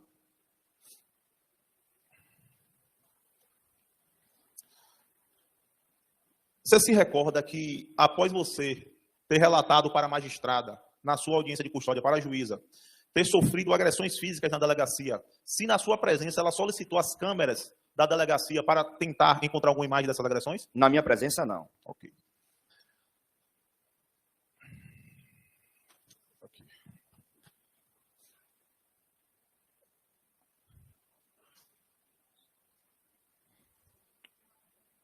Você chegou a algum momento a conversar com o amigo Salomão sobre a necessidade de Sara sair da sua vida? Eu não estou me recordando, mas eu acho que eu desabafei com o Salomão também, mas eu não me recordo, não. Eu pedi ajuda a ele em oração pelo meu casamento. Eu estou lembrando que eu pedi a ele oração para a gente ir no monte orar, para Deus restabelecer meu casamento de volta. Eu não me recordo se foi ao magistrado ou se ao promotor, que você respondeu dizendo que teria conversado acerca das traições que estava sofrendo de Sara, e eles teriam inicialmente falado para você não desistir do seu casamento. Você se recorda quem ele falou isso? Bispo Zadok. Bispo Zadok. Além de Bispo Zadok, algum outro líder religioso da igreja tinha ciência dos fatos em que você sabia de Sara? Que eu me lembre, não. Tinha algum motivo específico para você não desistir da sua família? Não, jamais eu ia desistir da minha família. Jamais. Mesmo com as traições, perdoei ela, pedi para ela ficar. Ela se sentiu perdoada, falou que a gente ia ficar numa boa. Inclusive, ela disse que no mês de dezembro eu não ia fazer nenhuma mais agenda para a gente só curtir a vida. Estava tudo em paz, estava tudo sossegado. Não me recordo também se foi a mãe de Sara ou se foi a irmã, que teria dito que ela guardava uma quantia de R$30 mil na residência dentro de um sapato. Você, em algum momento, teve ciência desse? Não, porque esse dinheiro não existiu, porque ela não tinha como juntar R$30 mil. O que os pastores davam era micharia, era 30, 50, 100 reais. Ela não tinha como juntar esse dinheiro. Quem sustentava ela era eu. Quem pagava as coisas dela era eu. Quem pagava o tratamento de pele dela era eu com o meu cartão de crédito. Era eu que custeava o tratamento de pele que ela fazia. Era eu que pagava o consórcio. Era eu que sustentava a casa. Eu ia para o mercado com minha filha para o atacadão, fazer compra para trazer comida em casa, e ela ficava em casa. Eu pagava a costureira dela. Tinha uma costureira que eu pagava na Valéria. No largo dava ali, eu pagava a costureira para fazer as roupas para ela ir para as igrejas cantar. Dona Dolores disse aqui hoje que você teria pedido para que Sara solicitasse ela para fazer um cartão de crédito e que ela teria respondido que não, minha filha, porque eu não confio nesse homem, ele vai acabar o cartão todo. Alguma palavra nesse sentido. O senhor se recorda desse fato? Teve isso? Não, inclusive o cartão de crédito que ela usava, a maioria das vezes era o meu. As últimas compras que ela fez, que foi uma prancha, foi uma escova elétrica, alguns produtos que ela comprou na internet, foi tudo no meu cartão. Comprou tudo no Mercado Pago, no meu cartão de crédito, o cartão de crédito da TV Shalom. Você se recorda como é que você conheceu Sara? Eu fui pregar em Fortaleza, na Assembleia de Deus, chegando lá, conheci ela, a gente começou a namorar e mantemos um relacionamento. Esse relacionamento, o senhor se recorda quanto tempo durou? A gente começou a se relacionar em 2010, outubro de 2010. Entre outubro de 2010 até a data do desaparecimento e o falecimento de Sara, senhora Soraya esteve em sua casa em alguma oportunidade? Mesmo por muitas vezes eu chamando, eu convidando para ela vir, dizendo que ia pagar passagem para ela, minha sogra vinha aqui em casa, elas sempre negaram, nunca vieram. Senhora Dolores esteve na sua residência? Nunca. Quando o senhor, segundo consta aqui na denúncia e na versão apresentada pelo delegado, foi convidado por ele para ir para a delegacia, ele lhe informou do direito de estar assistido ou acompanhado de um advogado? Não. Ele lhe deu algum documento para o senhor assinar, abrindo mão da presença de um advogado? Me deu um documento, me bateram, disse que se eu não assinasse, ia continuar me batendo até eu assinar, um papel. O papel. Você chegou a ler do que se tratava? Não, ele não deixou eu ler. Ele mandou eu assinar, dizendo vários palavrões, bora aí xingando os palavrões, assina, xingando palavrão, me batendo, me dando tapa no pescoço, burro nas costas, assina. Só fiz assinar, chorando, assinei, entreguei na mão dele, ele me levou de volta para a cela.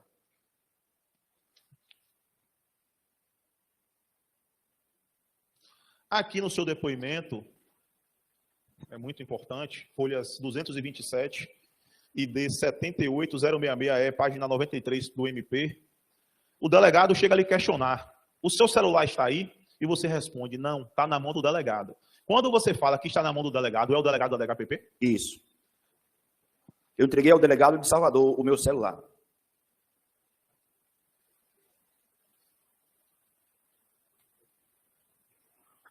Você chegou a ser levado à DHPP em algum momento para fornecer algum dado de seu celular ou retirar o seu celular pelo delegado daqui de Dias d'Ávila? Não. De forma alguma. Você permaneceu na delegacia daqui de Dias d'Ávila até o dia da audiência de custódia? Até após, cheguei a ficar mais uns 2 dias depois. Eu fui preso na sexta, fiquei na delegacia até terça-feira. Segundo consta aqui também no processo e no inquérito, os outros denunciados e investigados tiveram oportunidade de acareação. E aí, se você não sabe, eu vou esclarecer. A acareação é colocar eles frente a frente e cada um apresentar sua versão e o delegado esclarecer pontos divergentes. O senhor sabe esclarecer porque o senhor não teve essa oportunidade de ser colocado perante a eles também? Não, não sei.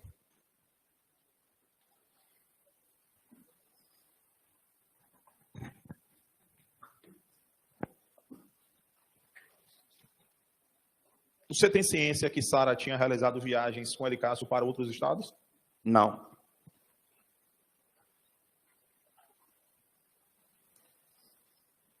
O delegado chegou a lhe perguntar aqui que o senhor tinha ligado para o rapaz de Santa Catarina e ele tinha negado o relacionamento com Sara. Ele negou o relacionamento para o senhor ou assumiu o relacionamento? Ele assumiu. O delegado chega a te perguntar aqui, mas você tinha certeza que ela tinha traído? E você disse que teria dúvida. Você tinha certeza ou dúvida acerca das traições? Certeza.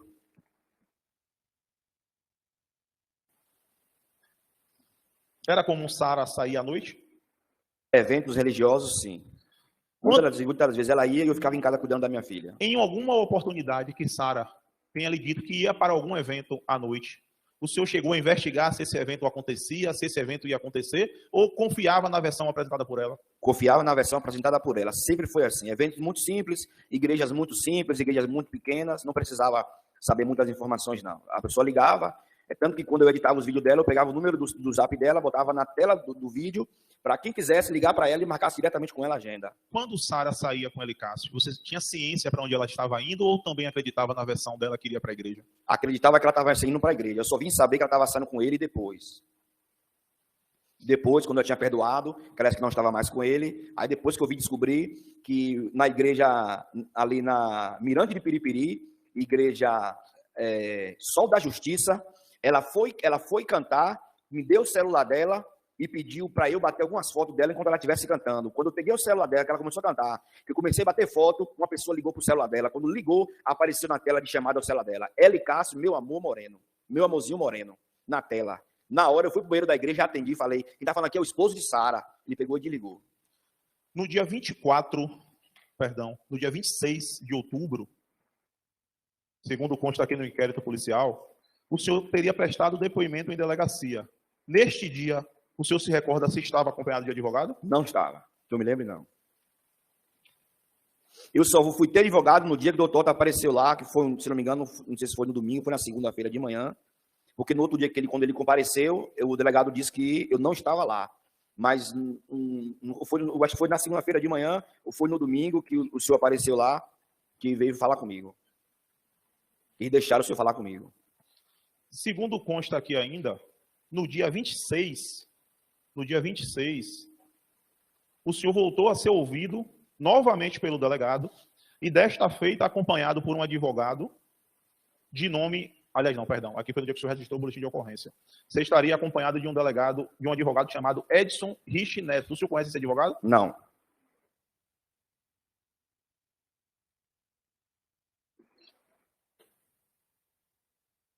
O senhor, antes de ficar preso, tinha ciência de qual veículo pegou Sara na residência? Não, não sei que veículo foi, não.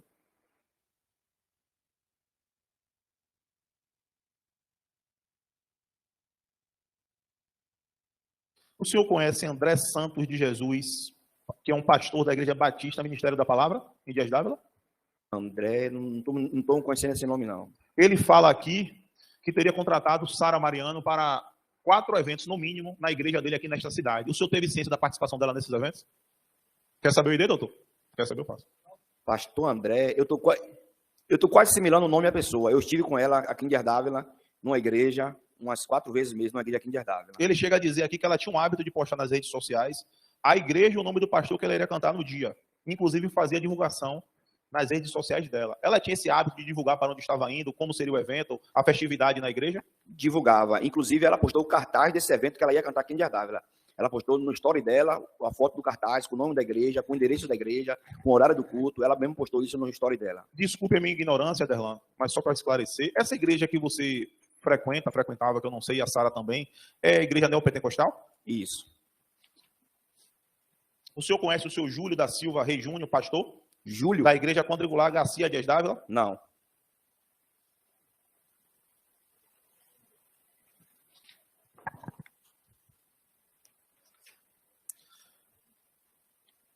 O senhor também já esclareceu aqui que esteve no local onde o corpo de Sara foi encontrado.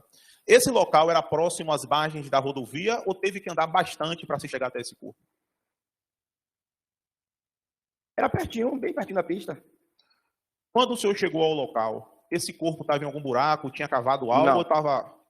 O corpo estava na terra, normal, no chão. Inclusive, só tinha queimado a roupa de cima, as roupas de baixo estavam mantidas no corpo. Tinha queimado só a pele artificialmente por cima mesmo, e os policiais em volta do corpo.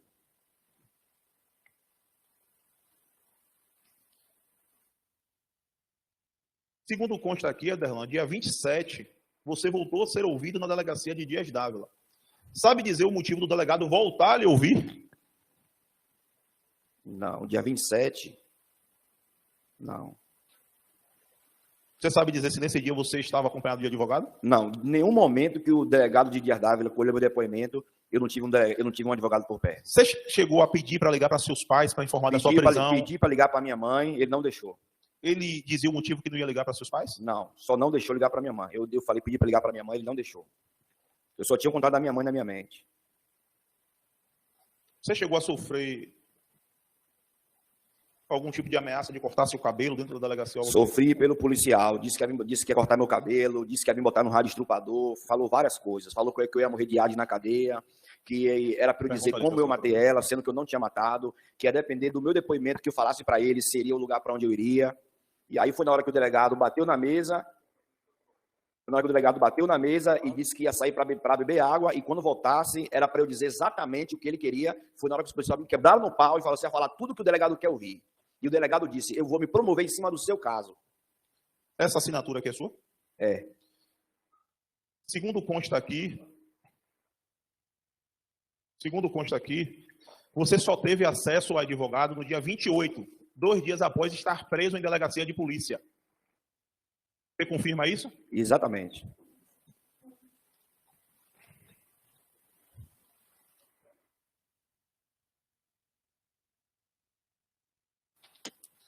Quem era a pessoa responsável por arcar com as despesas, não só da casa, mas também da escola de Esmeralda e outras despesas familiares? Eu, todas as despesas, os boletos da escola, tudo eu pagando, eu que pagava a roupa, eu que fazia as compras, sempre eu. Quem era a pessoa responsável para levar a Esmeralda ao colégio, participar de reuniões no colégio e tarefas pessoais da Esmeralda? Eu fazia brincadeirinha, que ela tinha as brincadeiras da escola para fazer, inclusive como ela relatou, que ela teve uma brincadeira que era para ser um personagem de filme, aí eu fiz para ela a máscara do Homem de Ferro, em casa, teve uma gincana na escola, na quadra, eu fui participar da gincana junto com ela, eu levava ela para a escola de manhã cedo, eu ia buscar na escola 11 horas, 11h30, 11h15 da manhã, eu levava e trazia ela para a escola todo dia. Pode perguntar a ela se não era eu que levava ela para a escola. Segundo o depoimento prestado por Elicácio em Santa Catarina, na delegacia de polícia, ele teria lhe dito que não sabia que Sara era casada, que após tomar ciência, teria cessado qualquer tipo de relação com ela. Em algum momento ele lhe disse isso? Disse. E ele cessou os relacionamentos com ela, contato ou qualquer tipo de relação com ela? Depois, quando eu descobri a primeira vez, eu não tinha contato dele. Dessa última vez, quando eu descobri que ela estava me enganando, que ela me disse que tinha terminado, mas tinha continuado todo esse tempo com ele, foi aí que eu peguei o telefone, liguei para ele, falei com ele, ele falou que não ia mais se envolver com ela, que ia bloquear ela, que ela ficava ligando para ele. Aí, inclusive, teve um dia que ela foi para Valência se encontrar com esse policial. Ele disse assim, olha, sua mulher está indo para Valência agora. Eu falei, como é que você sabe? Ele me ligou, ele disse que ela acabou de me ligar e disse que está indo encontrar com o policial. E eu pedi a ela, e eu tenho essa conversa no WhatsApp, já me passei para o advogado, ele dizendo, pare de se envolver com esse policial. E ela disse, essa vai ser a última vez que eu falou a palavra lá de sexo, que ia ter relação com ele, e que não ia mais ter relação com o policial, ia viver só com o Elicácio agora. O celular que você apresentou ao delegado na DHPP em Salvador é um telefone marca Redmi, cor azul, claro, com a senha aqui, e chip da operadora, claro? Isso, é o meu telefone. Seu telefone. Você se recorda se o nome do delegado era José Carlos Novaes, da DHPP? Não me lembro o nome do delegado do DHPP, não me lembro. Não. Inclusive, os meus pertences, que ficaram na delegacia de Dias Dávila, como aliança, dinheiro, necessaire, todos os meus pertences ficaram na delegacia. Após a minha transferência para o COP, meu pai foi lá na delegacia para pegar esses meus pertences, e nenhum dos pertences, nem dinheiro, nem aliança, nada foi devolvido até o dia de hoje.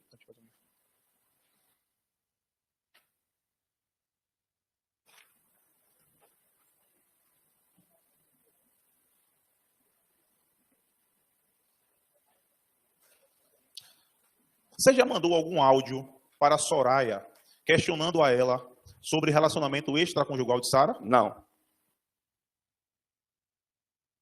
É verdade que você bebia todos os dias e que Sara não aguentava mais esse consumo de bebida alcoólica? Eu não consumo bebida alcoólica. Você era agressivo dentro de casa? Você era o quê? Agressivo? Não. Teve algum episódio na sua casa de você chutar a porta, quebrar a porta ou algo do tipo? De forma alguma. E minha filha é testemunha de tudo isso que eu estou falando aqui. Nunca quebrei porta, nunca fui agressivo, nunca quebrei nada, nunca botei o dedo na cara da minha esposa, nunca xinguei ela, nunca levantei a palavra, nunca bati.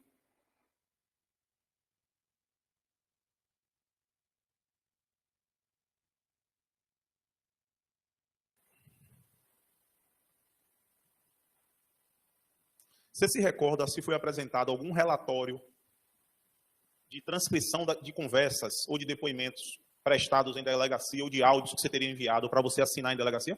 Não me lembro, não. Quando você esteve na DHPP prestando o boletim de ocorrência pelo desaparecimento da sua esposa, você esteve por livre e espontânea vontade ou esteve ali pressionado ou coagido por alguém? Eu mesmo fui de casa com minha filha para o DHPP. A todo momento que eu estive lá, minha filha esteve comigo. Eu mesmo fui de livre e espontânea vontade. Eles não me intimaram. Eu mesmo que fui. Quando o delegado daqui de Dias Dávila diz ter feito um convite para você ir para a delegacia com ele no dia da sua prisão, ele lhe fez esse convite de fato? Quem fez foi o policial. E você foi com ele por livre e espontânea vontade? Livre e espontânea vontade, porque ele falou que era para eu falar ao delegado, comprovar que ali realmente era o corpo da minha esposa. Ele só me falou isso. E ao chegar lá, após você narrar que seria o corpo da sua esposa, como é que foi esse tratamento dessas pessoas com você? Me isolaram em uma cela, sem água, sem comida, sem banheiro, de 5... Ele primeiro me fez várias interrogações, brigou, bateu na mesa, xingou, levantou voz. Como é que você não sabe para onde é que você vai ver, para onde sua esposa vai cantar? Como é que uma mulher sai de casa, mas não sabe para onde é que a mulher vai? Aí indagou. Eu falei que eu não sabia, que tinha várias agendas. Só que vive nesse mundo evangélico de estar saindo de noite para cantar de graça, sem dinheiro, sem cobrar, porque nós não somos artistas, não somos famosos. Então, só quem vive nesse mundo sabe que é um mundo que não dá dinheiro, é um mundo de graça. É um mundo de responder à vontade, é uma obra feita por amor, é uma obra feita espontânea, é uma obra de ajuda. Muitas das vezes a gente vai até para uma igreja, inclusive até gravar lugares, que a igreja mal tem o dinheiro para pagar um boleto de luz, a gente acaba fazendo a gravação de graça, cantando de graça, fazendo a obra de graça. Você sabe dizer, se não souber não tem problema, mas é daqui de ouvir falar, se Sara tinha algum desafeto na própria igreja diante da trajetória dela gospel ali de sucesso como cantora gospel que ela estava tendo naquele momento?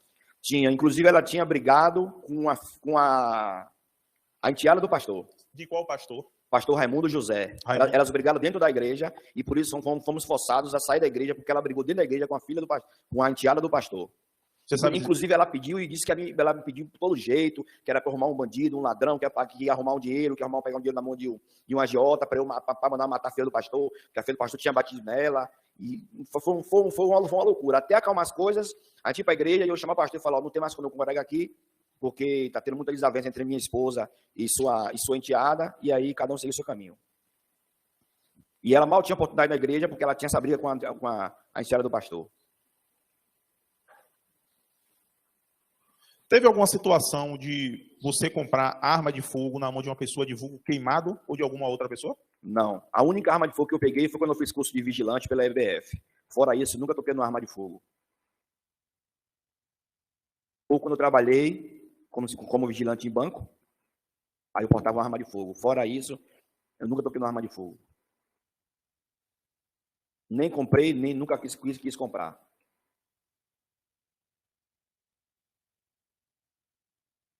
Você sabe dizer qual percurso Sara realizou ao sair da sua casa? Em qual dia?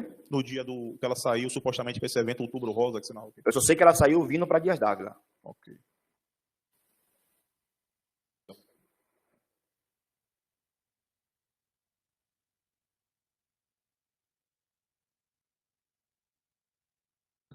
Mais uma vez, boa noite. Boa. Você já deu aqui sua versão, já respondeu todas as perguntas que foram perguntadas sobre os fatos. Mas aqui você está sendo hoje julgado por 4 cidadãos desta cidade. Eu quero saber agora sobre você. Você já falou sobre os fatos, e agora eu quero saber sobre você. E os jurados também querem saber, até porque são eles que vão te julgar. Conta aqui para todos os presentes, mas principalmente para os jurados. Como é que a Aderlan buscou edificar sua história de vida durante toda a sua trajetória? Desde a sua infância, a sua juventude e até os dias de hoje. Quando eu tinha 13 anos de idade, de quinta... Você pode falar para os jurados, se quiser. De quinta para sexta, eu estudava no colégio Diná Gonçalves, em Valéria, no Derba. De quinta para sexta, eu tive um sonho. Eu parava em frente a uma porta bem grande de madeira, vinha uma mão como se fosse uma pá e me pegava como se fosse um lixo, a porta se abria, aquela mão me trazendo voando para dentro daquela casa, me levava voando. Quando me soltava, eu caía de frente com o altar, eu via um clarão e aí eu acordava. Cheguei na escola na sexta-feira à noite, eu estudava de noite, contei para um amigo meu chamado Josias, que hoje é presbítero da Assembleia de Deus Madureira, no Derba de Valéria. Na época eu tinha 13 anos de idade. Ele chegou para mim e disse, é Jesus te chamando. Quando foi no sábado, eu ia de manhã vi o grupo de jovens, passando lá da Assembleia em frente à minha casa, me fizeram o convite para ir na igreja, do grupo de jovens que estava tendo festa sexta, sábado e domingo. Aí eu falei, eu só não vou hoje sexta, porque eu vou para o aniversário. Isso foi em junho. Aí, porque minha mãe já tinha comprado a roupa de São João, bermuda desfiada, camisa quadriculada. Aí eu falei, vou para o aniversário sábado, quando for domingo eu vou para a igreja e aceito Jesus. Estou com 13 anos de idade. Fui para o aniversário sábado, cheguei lá, o aniversário já tinha acabado. Aproveitei que estava arrumado, fui para a igreja. Cheguei na igreja Assembleia de Deus, em Palestina, sentei no fundo da igreja, fiquei ouvindo o culto inteiro. Quando acabou o culto, o pastor Landoilson Coutinho perguntou, quem quer aceitar Jesus? Aí veio o porteiro, o recepcionista, irmão Paulino, tocou no meu ombro e perguntou, é hoje? Eu falei, é hoje. Eu com 13 anos de idade, fui na frente, aceitei Jesus. Com o passar do tempo, fui me esforçando, tendo interesse, fui batizado nas águas do Espírito Santo, fui virando obreiro, diácono, um dia presbítero, um dia evangelista, até que em 2017, eu tenho até o certificado, em 2017, eu fui separado da pastor e comecei a tomar conta de igreja. e já estava casado, já estava casado com Sara. E aí eu mantinha minha vida na igreja, e quando foi em 2000, não me lembro agora se foi em 2009, um ano antes de eu conhecer Sara, eu já tinha fundado a TV Shalom, mas eu só postava vídeos meus mesmo, não postava vídeo de ninguém porque eu não gravava ninguém. Foi aí depois quando eu comecei a gravar as pessoas, comecei a postar os vídeos, até que um dia uma pessoa chegou para mim e perguntou: quanto é para você gravar um vídeo desse para mim? Aí eu cheguei à possibilidade de ganhar dinheiro com gravação de vídeo. Eu trabalhava na MAP. Aí eu saí da empresa, peguei todo o dinheiro, comprei de equipamento, montei um estúdio que na época era Shalom Produções, e fundei a TV Shalom. Passei a trabalhar, aconteceu toda essa reviravolta na minha vida. Hoje eu me encontro na cadeia pública. Quando eu cheguei na cadeia pública tem uma cela, que é a cela de crença, é uma cela que só fica crente, são os crentes responsáveis em dirigir todos os cultos do Raio 3. No Raio 3 da cadeia pública tem quase 200 presos, e tem uma cela exclusiva que só fica o pessoal que vai dirigir os cultos, pregar. Lá nós temos 13 cultos em 7 dias. Em 7 dias fazemos 13 cultos. Eu cheguei como último na cela, que é uma cela para 6, estávamos com 11. Eu dormia no chão, no relento do chão. O tempo foi passando, o primeiro foi saindo, o segundo saindo, o terceiro saindo. Alguns foram trabalhar na cadeia, outros ganharam alvará, outros foram transferidos. Aconteceu que hoje eu sou o primeiro da cela, sou o pastor do Raio. Tenho 2 anos e 5 meses. 2 anos e 5 meses estudando na cadeia. Eu estou na escola há mais de 2 anos, estudando, fazendo cultos, fazendo vigílias, pregando na cadeia, ganhando alma. E com saudade da família, podendo ver minha filha às vezes minha filha vem me ver na visita assistida. Na visita assistida lá eu não posso dar um abraço nela, porque eu vejo ela através de um vídeo. Antes, quando eu recebi as primeiras visitas dela, eu podia abraçar. Só que mudou algumas regras da cadeia. Hoje eu vejo ela através de um vídeo. Já tinha um bom tempo que eu não via minha filha. Eu fui poder ver minha filha hoje, justamente no dia do aniversário dela. Mas toda segunda-feira eu recebo a visita do meu pai, e às vezes meu pai e a minha mãe. E toda semana eu recebo cartinha da minha filha e envio cartas para minha filha. Entendi. Você falou que teve um sonho. Aí eu vou aproveitar essa oportunidade. Durante sua juventude, você tinha um sonho de um dia se casar, construir uma família? Pensava. Esse sonho se realizou? Se realizou. Você imaginava que um dia esse sonho iria se tornar esse pesadelo todo? De forma alguma. Nunca imaginei que ia acontecer o que aconteceu na minha vida. Minha vida, para mim, estou falando para mim, minha vida era perfeita. Eu não era rico, não sou rico, não tinha uma vida de tanta riqueza como muitos que me ouvem aqui nessa noite têm uma vida muito boa, com um bom carro, com uma boa casa, mas eu era feliz com minha casinha, com minha esposa, com minha filha única, vivendo o meu ministério, fazendo as minhas gravações, tendo o direito de ter a minha própria empresa, com o meu cartãozinho de crédito com o nome da empresa, a TV Shalom. Para mim, a minha vida era uma vida... Eu era feliz com o que eu tinha. Certo. Eu nunca imaginei que, infelizmente, alguém daria legalidade para que o diabo viesse e destruísse, entrasse, viesse com o pecado do adultério, da destruição, da difamação, que infelizmente chegou à morte da minha esposa e destruiu a minha família. Desde quando você foi preso, você já teve a oportunidade de conversar com a sua filha Esmeralda? Com a minha filha Esmeralda? Sim. Já várias vezes. Ela vai me visitar. Certo. E nessas conversas, o que é que você trata com ela? O que é que ela fala para você? Quando era pessoalmente, que era numa salinha com uma moça que ficava um guarda, um agente penitenciário e a assistente social, era só perguntando como é que está na escola, como é que está as notas, beijando, cheirando, abraçando, apertando, só mesmo aproveitando o momento. E agora, esse ano ela não tinha ido me visitar ainda. Hoje foi a primeira vez que eu vi minha filha esse ano. Nas últimas visitas, como eu disse agora, por causa de um problema que teve lá na cadeia, a visita é através de um vidro. Ela fica de um lado, eu fico do outro. Diante dessa relação, dessa continuidade, melhor dizendo, dessa relação amorosa que você sempre teve com sua filha, será que você acredita que Esmeralda confia na sua inocência? Perfeitamente. Ela sabe que eu não fiz nada com a mãe dela. Por que você tem essa convicção? Pelo que eu fui com ela, pela pessoa que eu sou com minha filha, na sociedade, na minha história de vida, por tudo que eu já fiz, pela pessoa que eu sou, pelos estados onde eu já fui gravar, pelos bairros de Salvador, pelos interior da Bahia, onde eu já passei para fazer gravação, para poder levar a palavra do Senhor, para ganhar almas, por onde eu já passei, a história de vida que eu deixei, e a pessoa que eu era dentro de casa. Porque a minha filha nunca acreditaria em mim se dentro de casa... Se fora de casa eu fosse uma coisa e dentro de casa eu fosse outra. Eu tenho certeza que se você tivesse a oportunidade de ouvir ela e vocês jurados pudessem, não através da tela que vocês viram ali travando, paralisando, com um áudio ruim, Mas se vocês tivessem a oportunidade, ela está aí. A moça aqui até falou que ia comprar um bolinho para ela. Agora, quando o Chama falou que ia bater uns parabéns para ela, foi na hora que eu estava indo, que a moça me chamou para ir bater uns parabéns para ela, foi na hora que me chamaram para vir para aqui para a sala para poder falar. Mas se você tivesse a oportunidade de conversar com minha filha, olhar dentro do olho da minha filha e perguntar quem é Derlan Santos Mariano, quem é o pai, que na carta,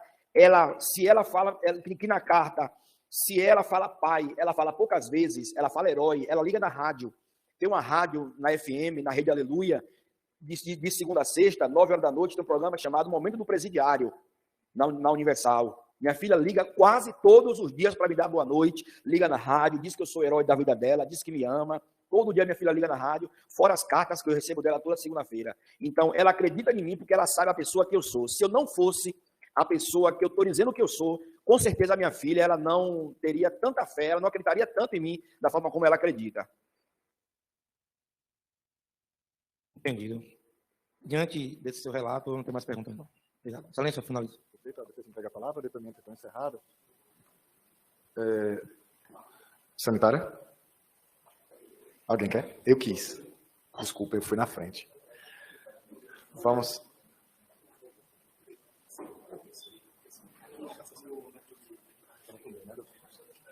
Tá bom. Vamos servir o jantar, então, senhores. Vem. Vamos aproveitar para servir o jantar. Pede lá para o pessoal servir o jantar. Vem. Ou eu não... Doutores, há uma jurada que quer fazer uma pergunta, desculpem. Eu perguntei para eles antes e depois não perguntei, perdão. Eu peço só que retomem, reinicie a gravação se já tiver finalizado. Eu queria passar, então, por gentileza, aos jurados por escrito, para que a pessoa escreva, somente para seus olhos e os meus, tá bom? Você escreve, dobra e me entrega. E pede ao pessoal da Copa para ir preparar o jantar, tá bom? Tem mais só essa pergunta. Posso fazer uma pergunta? O senhor continua com a palavra. Hoje eu vou dormir na mesma delegacia onde eu fui espancado, O senhor foi espancado nessa delegacia daqui? Daqui de Dávila. Eu não tenho outro local para encaminhar o senhor. Mas, veja só, partindo do pressuposto, da premissa de que o senhor foi agredido, o senhor foi agredido não por causa do local, e sim por causa das pessoas. Então, nós temos aqui uma outra equipe, que está trazendo desde a SEAP, e que vai se encarregar da sua custódia. Diga, David.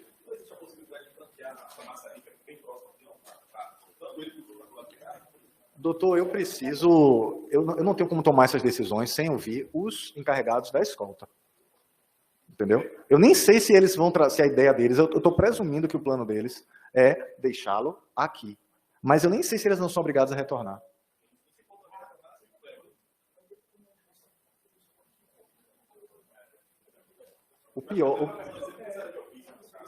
O pior de ficar lá, de voltar para lá, é que eles perdem a alimentação pelo fato de estarem separados para poder fazer a escolta, o transporte. Tudo isso já gera problema de desorganização na alimentação deles. Aqui, eles estão sob nossa tutela, eles têm mais chance de serem convenientemente alimentados.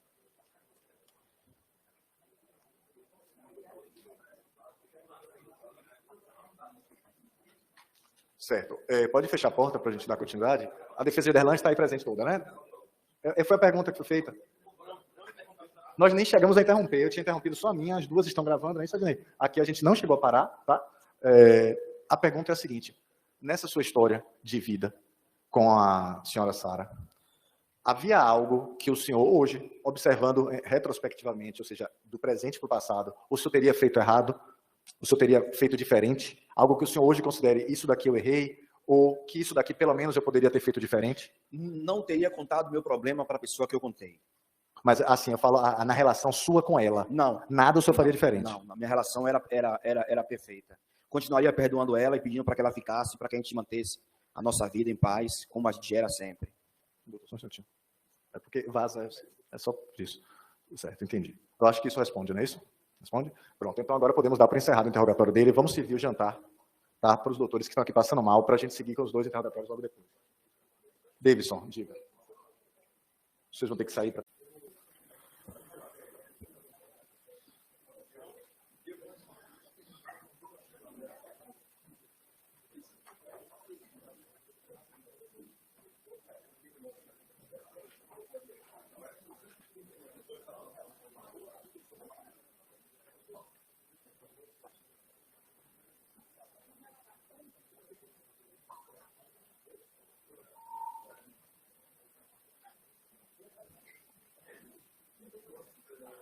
Por continuidade, senhor Aderlan, diante do que se falou aqui no depoimento pelo Wesley Pablo, seus advogados solicitaram que o senhor pudesse acrescentar alguns esclarecimentos ao seu interrogatório.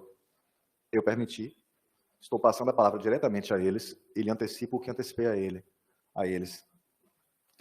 Eu não vou permitir perguntas repetidas nem respostas repetidas, porque nós já sabemos de uma parte do que o senhor entende, né, sobre a acusação, sobre o caso, e apenas fatos novos que possam ser aventados pelos advogados serão permitidos, tá bem? A palavra está com a defesa. O senhor continua sem a obrigação alguma de responder a perguntas ou de... o senhor tem fazendo juiz, portanto, a ficar em silêncio. A defesa está com a palavra. Obrigado, excelência. Mais uma vez, boa noite a todos. Conforme o juiz acabou de informar, perguntas objetivas e respostas objetivas. Certo? Certo. No dia que Sara faleceu, no dia que aconteceu o fato, você ligou para Zadok? Não. Ok. Eu quero que você diga, não para mim, para os jurados, o porquê que Zadok está lhe acusando. Pode falar. Se está havendo algum tipo de acusação contra mim, no mínimo pode ser por um caráter de inveja, um desejo de ter a TV Shalom, ter o trabalho que eu construí, ter a minha dignidade, até porque eu não tenho um histórico criminal. Se for pesquisar quem tem um histórico criminal aqui, não sou eu.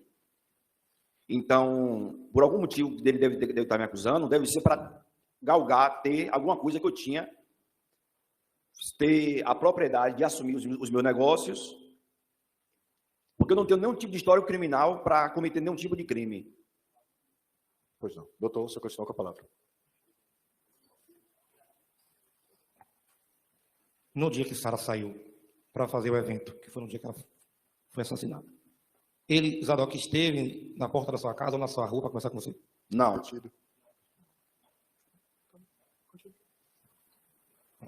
Quando eu te perguntei o porquê que ele está lhe incriminando, você respondeu que possivelmente seria inveja, e mais o quê? Ele não quer assumir a culpa sozinho, como é? Ele deve não estar querendo assumir a culpa dele, deve estar querendo pesar sobre mim o que aconteceu, até porque eu não estive no local do crime até o momento onde o repórter me levou. Talvez quem poderia estar preso aqui seria o comparsa dele, o Davi, até porque eu não fui desumano em momento nenhum, porque eu não cometi crime, eu não matei minha esposa, eu não tive a coragem que ele teve de, se foi ele que matou, voltar a subir num púlpito de um altar da igreja para poder pregar, levar a palavra de Deus. Como é que essa parte eu não entendi? Depois que tudo aconteceu, ele voltou para a igreja para pregar? Até onde eu fiquei sabendo, ele foi preso dentro de uma igreja evangélica, pregando juntamente com Davi. Depois do crime? Depois do crime. Você sabe por que Davi não foi investigado? Não sei. Tem interesse em saber? Tenho. Certo. Ederlan, boa noite mais uma vez. Boa. Zadok disse que teria dado apenas 3 golpes de faca. E segundo o laudo, Sara teria tomado aproximadamente 22 facadas. E Zadok deixou subentendido que outras pessoas sabiam onde o corpo se encontrava. Antes de você ser procurado pelo repórter, ele informando o local onde o corpo foi encontrado. Pode continuar, só está repetindo, eu vou fazer que sim com a cabeça assim. Você tinha ciência que o corpo estava naquele local? Não, eu não estive lá em momento algum. Acredito que todas as provas periciais podem concluir que não tem, em momento nenhum, passagem pelo pedágio, carro, algum tipo de digital minha no local ou na faca. Em momento nenhum eu estive lá, não executei nenhum golpe, eu não matei minha esposa. Da perícia do seu celular, será encontrado alguma ligação para Zadok, para Vitor ou Gideão? Não. Sem mais perguntas, excelência. Muito obrigado. Não, doutor, foi repetido sim, mas não tudo. Doutor, desculpe, mas depois de repetir a pergunta, olha para mim, diz, viu que não foi nada repetido. Os senhores me perdoem, mas meu sangue é humano. Excelência, o objetivo... Como é que pergunta se ele foi lá ver o corpo? Ele já disse que não tem nada a ver com o assassinato. O objetivo do nosso requerimento já foi concluído. O senhor pode encerrar a sessão, adiar para amanhã. Antes, doutor. Ele nega qualquer participação. Ponto. Os senhores sabem o que a gente pediu, sabia. O senhor deferiu e já foi concluído. Doutores, e eu não ia falar nada, mas o doutor falou, viu? Aí, doutor, desculpe, mas se você me chama para o ringue, eu entro. Desculpem. Todo mundo que me conhece sabe que é assim que funciona. Tranquilo. Me chamou, eu vou. Não, doutor, eu sei como é. Eu sei muito bem, o senhor sabe muito bem como é. Doutores, a sessão está encerrada, suspensa, perdão, até ser retomados os trabalhos amanhã, são meia-noite. Eu vou marcar para 9 horas da manhã o retorno dos trabalhos.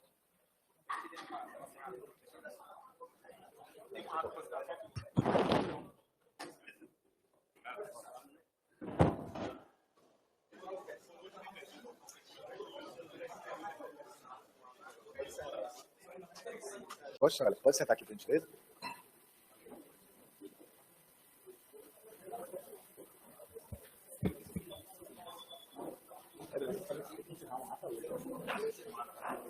Claro. Pode deixar a ata aberta. Você tem que encerrar os trabalhos, etc, etc. Pode interrogatório, pode preparar. Pronto. Porque quando eu terminar isso aqui, ninguém vai te esperar. Tem que estar prontinha já para imprimir, tá? Você já sabe que são 2 interrogatórios.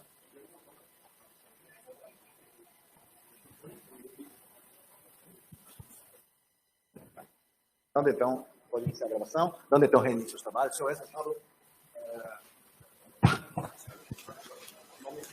O nome completo do senhor? Wesley Pablo Corrêa de Jesus, não é isso? Senhor Wesley. Vou pedir só um pouco mais de silêncio no salão, porque às vezes reverbera e a gente aqui tem dificuldade de ouvir com mais limpidez. Senhor Wesley, nós vamos iniciar o seu depoimento. O depoimento de uma pessoa acusada se chama interrogatório. Desculpa. Nós vamos iniciar, senhor Wesley, o depoimento do senhor e o depoimento, como eu falava, de qualquer pessoa acusada de processo, de qualquer crime, seja uma briga com o vizinho, um empurrão, esse depoimento ele é qualificado, ele se chama interrogatório. E ele tem justamente essa qualidade de, quando a pessoa é acusada de qualquer crime, ela não é obrigada a responder, a falar, a se explicar. Ela não é obrigada a nada. É assegurado a ela o direito a ficar em silêncio. Mas também é assegurado a ela o direito de se manifestar, de se expressar e de contar sua própria versão, sua própria verdade. Então, é com essa instrução inicial que eu dou ao senhor que eu vou dar início ao seu interrogatório. O senhor não é obrigado a responder a todas as perguntas, o senhor pode, enfim, ficar em silêncio ou preferir não responder a algum em específico. Excelência. Pela ordem, momento oportuno agora de... Sim, o senhor ia fazer uma manifestação, não foi aí, a gente desinverteu a ordem. Perfeito. À vontade, doutor. Excelência, o acusado Wesley, aqui no dia de hoje, que será julgado pelos 7 jurados nobres, responderá todas as perguntas, salvo as perguntas dos correios. Ou seja, de Vossa Excelência, do Ministério Público, de todos os jurados e da nossa defesa, eventualmente. Muito obrigado. Tá bom, doutor. As defesas já ficam cientificadas disso. No momento, eu vou apenas confirmar com ele esse desejo, numa expressão do direito de autodefesa, mas, evidentemente, vou, inclusive, lembrá-lo dessa orientação do senhor, que já deve também ter sido transmitida diretamente a ele, né? Então, com essa diretriz em mente, né, do seu direito ao silêncio, mas também do seu direito à expressão, eu pergunto ao senhor se é necessário eu ler a acusação ou se o senhor dispensa ela, pois o senhor já está bastante informado de qual é a acusação que está recaindo sobre o senhor nesse momento. Sim, eu tenho ciência da acusação. Sim. Certo. Em resumo, apenas para a gente concatenar as ideias, a acusação que recai sobre o senhor é de haver participado do assassinato da Sara Freitas, basicamente estando presente no local, aqui em Dias Dávila, onde ela estava, extraindo-a do veículo onde ela estava, levando-a, após essa emboscada, levando-a até certo local no mato, onde o senhor teria, diante da reação dela, escorregado, caído, chamado apoio, o Vitor teria ido apoiar o senhor e juntos teriam efetuado golpes com um instrumento perfuro-cortante. Essa é a acusação do senhor. O senhor participou, segurando ela lá no local, pegou e chegou a desferir facadas. Ponto. Em relação a essa acusação, qual é a posição do senhor? Ela é verdadeira? Ela é falsa? Ela é verdadeira. Até determinado ponto. Eu venho aqui hoje, como homem, eu primeiramente queria pedir perdão, acredito que minha família esteja aqui atrás, a minha família, queria pedir perdão a todos, mas eu venho aqui hoje, como homem, de fato isso ocorreu, só que há algumas inverdades dentro do que está sendo citado, pelo menos pela mídia, o que chegou ao meu conhecimento, mas eu venho aqui hoje em busca do meu bem maior, que é o perdão, certo? Eu sei que errei e estou aqui para assumir aquilo que eu fiz. Mediante a isso, excelentíssimo, me perdoe se em algum momento aqui eu usar alguma palavra que for... Porque eu nunca passei por isso. Não se preocupe em falar bonito nem elegante. Se preocupe eu só em nunca contar sua entrei na história. delegacia nem para prestar uma queixa, certo? De fato, no ocorrido, eu tirei sim a vida da Sara, tá? A pedido do Ederlan. Vitor esteve, de fato, comigo, mas não... ele ficou no carro, ele não esteve comigo no local. De fato, eu caí ali. A gente deu o que eu não vi a palavra. Eu caí ali na... o senhor caiu. Caí, de fato. O senhor caiu. Eu nunca tirei a vida de ninguém antes. Não tinha nem ciência total se eu conseguiria fazer aquilo ou não, certo? Para mim foi tudo muito, muito rápido, muito... Não tenho palavras, na verdade, para descrever como foi aquilo. E uma coisa que eu tenho refletido muito durante esses 2 anos e alguns meses de recluso, eu me questiono e me cobro muito. Por que eu me deixei levar até aquilo? Por que eu me permiti chegar até esse ponto? Eu não estou aqui dizendo que eu sou inocente. Não é isso. Eu fiz e estou pronto para pagar pelo meu erro, recuperar a minha dignidade, a minha moral, pagando, porque é isso que eu aprendi, que aquele que confessa e deixa alcance de Deus a misericórdia, e essa eu tenho buscado, e hoje, mediante a todos, tenho buscado isso também. Eu nunca me vi naquela situação, então eu gostaria de deixar aqui hoje, de certo ponto claro, que mediante aquilo, talvez, eu sei que isso deve ser perguntado, se eu pudesse voltar, o que eu não posso voltar, eu voltaria e não faria aquilo. Eu me vi em um jogo. Hoje eu entendo que eu me vi enrolado na minha situação e não valeu em nada, não deu em nada, não é só pelo fato de estar preso. É porque hoje eu consigo enxergar um todo de tudo. Eu recebi uma ligação de uma pessoa que eu tinha um empréstimo, que é o senhor Ederlan, e no momento da ligação ele me diz, olha, eu tenho uma proposta para você. Tá? O senhor diz eu tinha empréstimo, o senhor devia dinheiro aí? Não, não é empréstimo, empréstimo, me perdoe. É uma palavra rara, mas a palavra está correta. Sim. Eu que não ouvi. Pronto. Por ele me liga e diz assim, olha, eu preciso de um favor seu. E, em troca, eu vou fazer realizar aquilo que você mais tem buscado, porque a gente já conversava muito sobre a minha questão artística, o desenvolvimento do meu canal, tudo isso. É uma coisa que sempre foi um sonho meu. Meu primeiro vídeo gravado, por incrível que pareça, no YouTube, tem 17 anos. Foi aqui na Rua da Rádio, aqui em Dias d'Ávila, certo? Na inauguração de uma igreja. Naquele momento ele me fez uma proposta de jogar minha carreira para cima, de usar a TV Shalom, que era o meio que eu estava ingressando, de investir ainda mais em mim, me jogar para cima, e o que ele me pediu foi para que tirasse a vida da Sara. Ele falou isso por telefone? Por telefone. Continue. Por telefone. Isso foi quanto tempo antes da morte dela? No dia. No dia? No dia. Continue. No dia. Ele me ligou no dia. Ele me fez a proposta, me fez a ligação, fez a proposta. Eu, naquele momento, pela a sede que eu tinha naquele momento de conquistar espaço, sinceramente, eu agi inconsequente. E quando eu me vi já no local, já não vinha mais na minha mente aquela possibilidade de, vou abandonar isso aqui e vou retornar. Eu tive medo. Tá, mas antes, eu fiz da mesma forma com o senhor Ederlan. Só para a gente não, é natural que no seu relato haja idas e vindas no tempo. Certo. Mas para que a gente compreenda a ordem dos fatos, como elas aconteceram, o Ederlan te liga no dia da morte dela. dia. Que horas ele te liga? Ele me ligou por volta das 2 da tarde, eu estava na ilha. Tá. Aí ele fala assim, sim, como se diz em baianês, na lata. Na lata. E você aceita na hora? Eu estava retornando da ilha para Camaçari. Sim. Que é onde eu morava, no caso, né? Então, no momento, eu também não dei uma resposta dele que faria ou não. A segunda ligação dele, eu já estou em casa, no apartamento que eu morava, e aí foi onde sim, eu disse ele que iria, na segunda ligação. Ele me insiste. Aí, na segunda ligação, eu disse ele que, de fato, iria. Continue. E aí? Bom, tudo bem, eu vou. E como é que esse crime ia acontecer? Bom, não, ele só me disse que a pessoa iria me buscar, no caso, em casa, e que me levaria até um local específico. Até então, eu também não sabia a rota, a trajetória. Como a pessoa que apareceu para me buscar era uma pessoa que, de fato, eu já conhecia, apesar de até o momento de chegar lá eu não saberia quem era o motorista, a pessoa que me buscaria, eu me senti, naquele momento, até mais encorajado aí. O senhor pode dizer o nome da pessoa? Gideão, o senhor Gideão. Eu tratava de uma pessoa. O senhor estava... Gideão foi buscar o senhor em casa? Sim. Tá. O Ederlan lhe falou que alguém ia lhe buscar em sua casa? Foi isso? Que a pessoa iria me buscar. Mas ele não falou quem? Não. Continue. Não. E na ligação ainda questionei isso a ele. Tipo, mas quem vem me buscar aqui? Quem é a pessoa? Ele só mandou ficar tranquilo. Eu fui. Quando cheguei, que vi a pessoa, quero me sentir mais... E como é que o senhor ia saber a hora que a pessoa chegasse? Eu moro o prédio que eu morava do térreo. Chegou, buzinou, automaticamente eu vou. Continue. Saber foi o que ocorreu. O senhor estava sozinho nesse momento? Não. No momento da ligação, o senhor Vitor estava em minha casa. Quem? Vitor Gabriel. Tá. Vitor estava em minha casa. Na primeira ou da segunda? Na segunda ligação. A primeira eu estava na ilha ainda, estava em bom despacho. Na segunda ligação, o Vitor estava em minha casa. Quando ele me ligou, eu ainda pedi licença, Vitor, para atender a ligação, mas separado. Atendi a ligação e retornei. Foi quando eu falei com o Vitor que ia fazer uma situação, mas também não disse ao Vitor qual era a situação.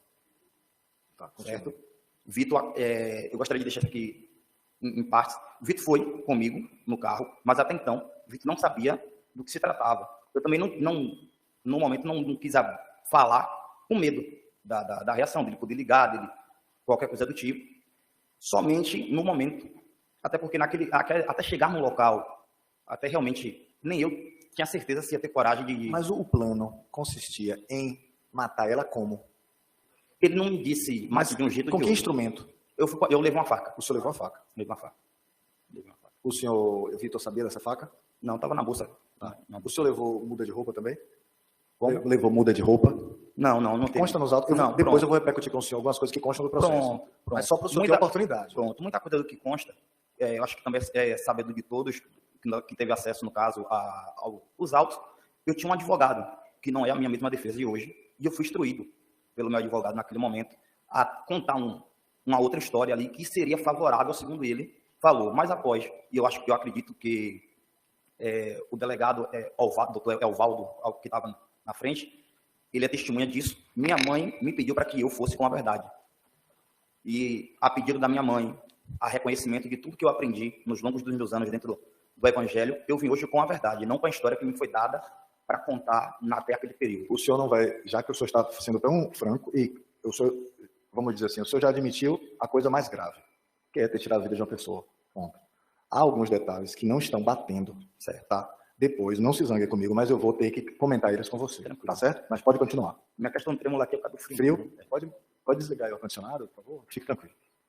Continue. Então, esse Gideão passa lá, o senhor entra com o Vitor sem saber, é uma coisa, mas... E ele não sabia, de fato, o que seria, até o determinado momento. E aí? Quando chegou lá, o Gideão me deixou, junto com o Vitor, na entrada ali do... E a conversa com o Gideão era qual? Eu não tive muita conversa. Mas demorou um pouco para chegar lá. Sim. E aí, falavam sobre o quê? Não, a única coisa que eu perguntei a ele, de fato, é um dia que ele me deixaria. E ele falou que já tinha um local certo, que me deixaria mais ou menos nas mediações da fábrica de água. Pronto. Ele me deixou, na sequência ele retornou. E foi buscar a Sara. E voltou novamente para o local. Tá. Mas o Vitor aceitou isso tudo assim, de repente, sem saber para onde ia? Pronto. Acho que até o momento da principal conversa dentro do carro, quando o nome dela é citado, acho que só ali que Vitor veio tomar um parecer, um choque, de que, poxa, o que é que vai acontecer? Só que, até então, para ele, seria nada estaria, de fato, acontecendo até ele começar a tomar uma ciência. Continua. No período em que Gideão foi buscar Sara, realmente, a gente conversou. Eu falei, velho, tá para se passar isso aqui, certo? Mas não precisa você se adentrar em nada. Tanto que quando o carro chegou, que o Gideão parou o carro, certo? Eu gosto de deixar bem claro aqui. Ele no momento nenhum, nem sequer ele chegou o carro chegou a quebrar, ele parou o carro. Pronto. O Vitor entra, após de eu tirar Sara do carro, o Vitor entra e ali ele fica.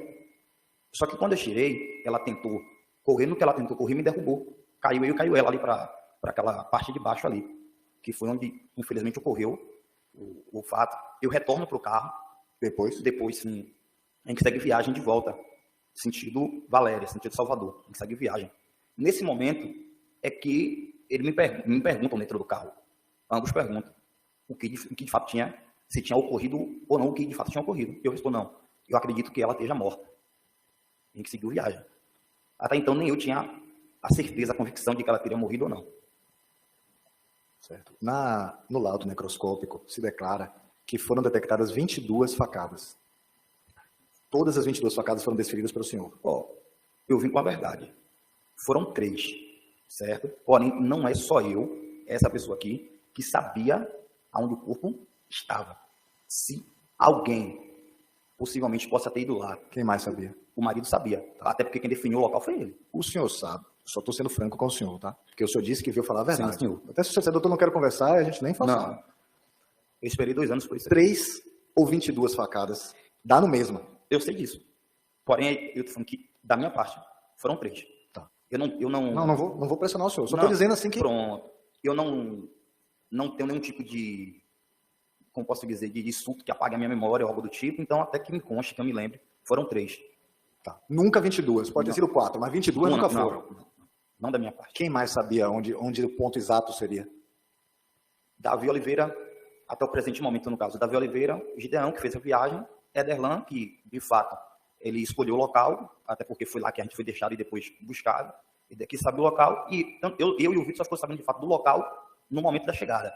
Mas o Davi, vocês foram pegar, porque você ainda não chegou lá, mas o Davi vocês foram pegar ele não Na foi depois? rodoviária. Mas depois, aí você contou o local? Não, Davi já sabia do que ia ocorrer. Você tinha contado para ele? Davi já sabia. Naquele dia? Sim, no mesmo dia. No mesmo dia. No mesmo dia. Continua. No mesmo dia. Tanto que a gente retorna. Retorna para onde? Quando a gente vem para casa, a gente passa a gente passou pela via. A gente passou pela mesma via. Certo? E essa passagem pela via foi a pedido do Davi. A gente volta pela mesma via. Antes de ir lá para minha casa. Então o Davi sabia onde a Sara estaria? Sabia. O que o senhor me declara, então, que o Davi tinha interesse em saber como estava o local do crime depois? Porque ele que pediu para passar por ali? Vocês falaram sobre isso no carro? Sim. Tá, como foi a fala? Ele tinha perguntado se tinha feito. Se tinha feito. A fala dele, você teve coragem, fez mesmo? Fez. Como prova de que realmente tinha feito, ele queria ter a certeza se estava feito, ele pede que a gente passe ali de novo. Àquela altura, então, todos os quatro já estavam falando abertamente do que aconteceu. Não tão abertamente. Não ficava repetindo, mas assim, todos os quatro estão sabendo. Sim. Até porque naquela altura ali não tinha mais o que se esconder entre nenhum de nós. Quando o senhor, vou dar um salto, quando o senhor está participando de um certo procedimento de acariação na delegacia, sim, uma hora que o senhor diz assim, tem muita coisa ainda que vai aparecer. Aí, eu acho que, eu não lembro quem é, aí a pessoa diz, tinha lá mais uma outra pessoa branca, aí o senhor fala, tá vendo? É isso que eu estou dizendo. O senhor tem alguma coisa a ver isso com o Davi? Uma outra pessoa? Tinha mais alguém lá na cena? Dessa fala especificamente eu não me recordo. Tá bom. Então, esqueça, pode seguir. Aí vocês pegaram Davi na rodoviária de Salvador e voltaram para Dias Dávila? A gente voltou para Camaçari, porém a gente passou pelo viaduto. Veio isso por fora, passou pelo viaduto. Tá, porque o Davi pediu. E foram à casa de Ederlan? No retorno. Depois de deixar o Davi em casa? Não, antes de buscar Davi. Antes de buscar Davi. Então vocês vão lá, saem do ponto da morte dela, vão até a casa de Ederlan. E lá fazem o quê? Tinha uma bolsa. Ficou uma bolsa. A gente foi entregar uma bolsa. Acredito que na bolsa tivesse algumas pertences dela. A gente voltou para entregar a bolsa. A bolsa, o celular. E qual foi a conversa? Lá ele só me pergunta, a gente não chegou aí à casa dele. Na esquina mesmo. Ele só me pergunta se, de fato, ela estaria morta. Como a fala que eu disse ele foi essa. Certeza que ela está morta. Eu não posso dizer porque eu não fiquei lá para atestar. Mas eu fiz. O senhor lembra do local, do corpo dela, onde o senhor aplicou os golpes? Pescoço. Continue. Aí o senhor falou, certeza eu não tenho, porque eu não fiquei lá para testar, mas eu fiz. Sim. Aí ele fala o quê? É a hora que eu retorno pro carro, porque eu só fui entregar. Aquela altura estava todo mundo com muito medo. E o dinheiro? Não teve dinheiro. Continue. Não teve dinheiro. Tá. Foi um argumento que o meu primordial advogado me pediu para que levasse, mas o motivo realmente não foi dinheiro. A proposta dele para mim nunca foi assim, vou lhe dar R$1 ou R$2, nunca foi isso do tipo.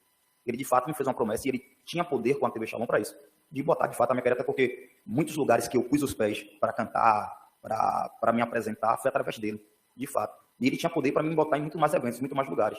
Não posso ser hipócrita aqui. No momento que ele me faz a proposta, eu perdi o senso e acabei ficando irradiado com aquilo. A mente ficou, de fato... Ele lhe explicou por que queria tirar a vida dela? Sinceramente, não. Não tenho... Ele não me vem com... E acho que por ligação também ficaria algo muito... Eu chegar para ele, por que disso?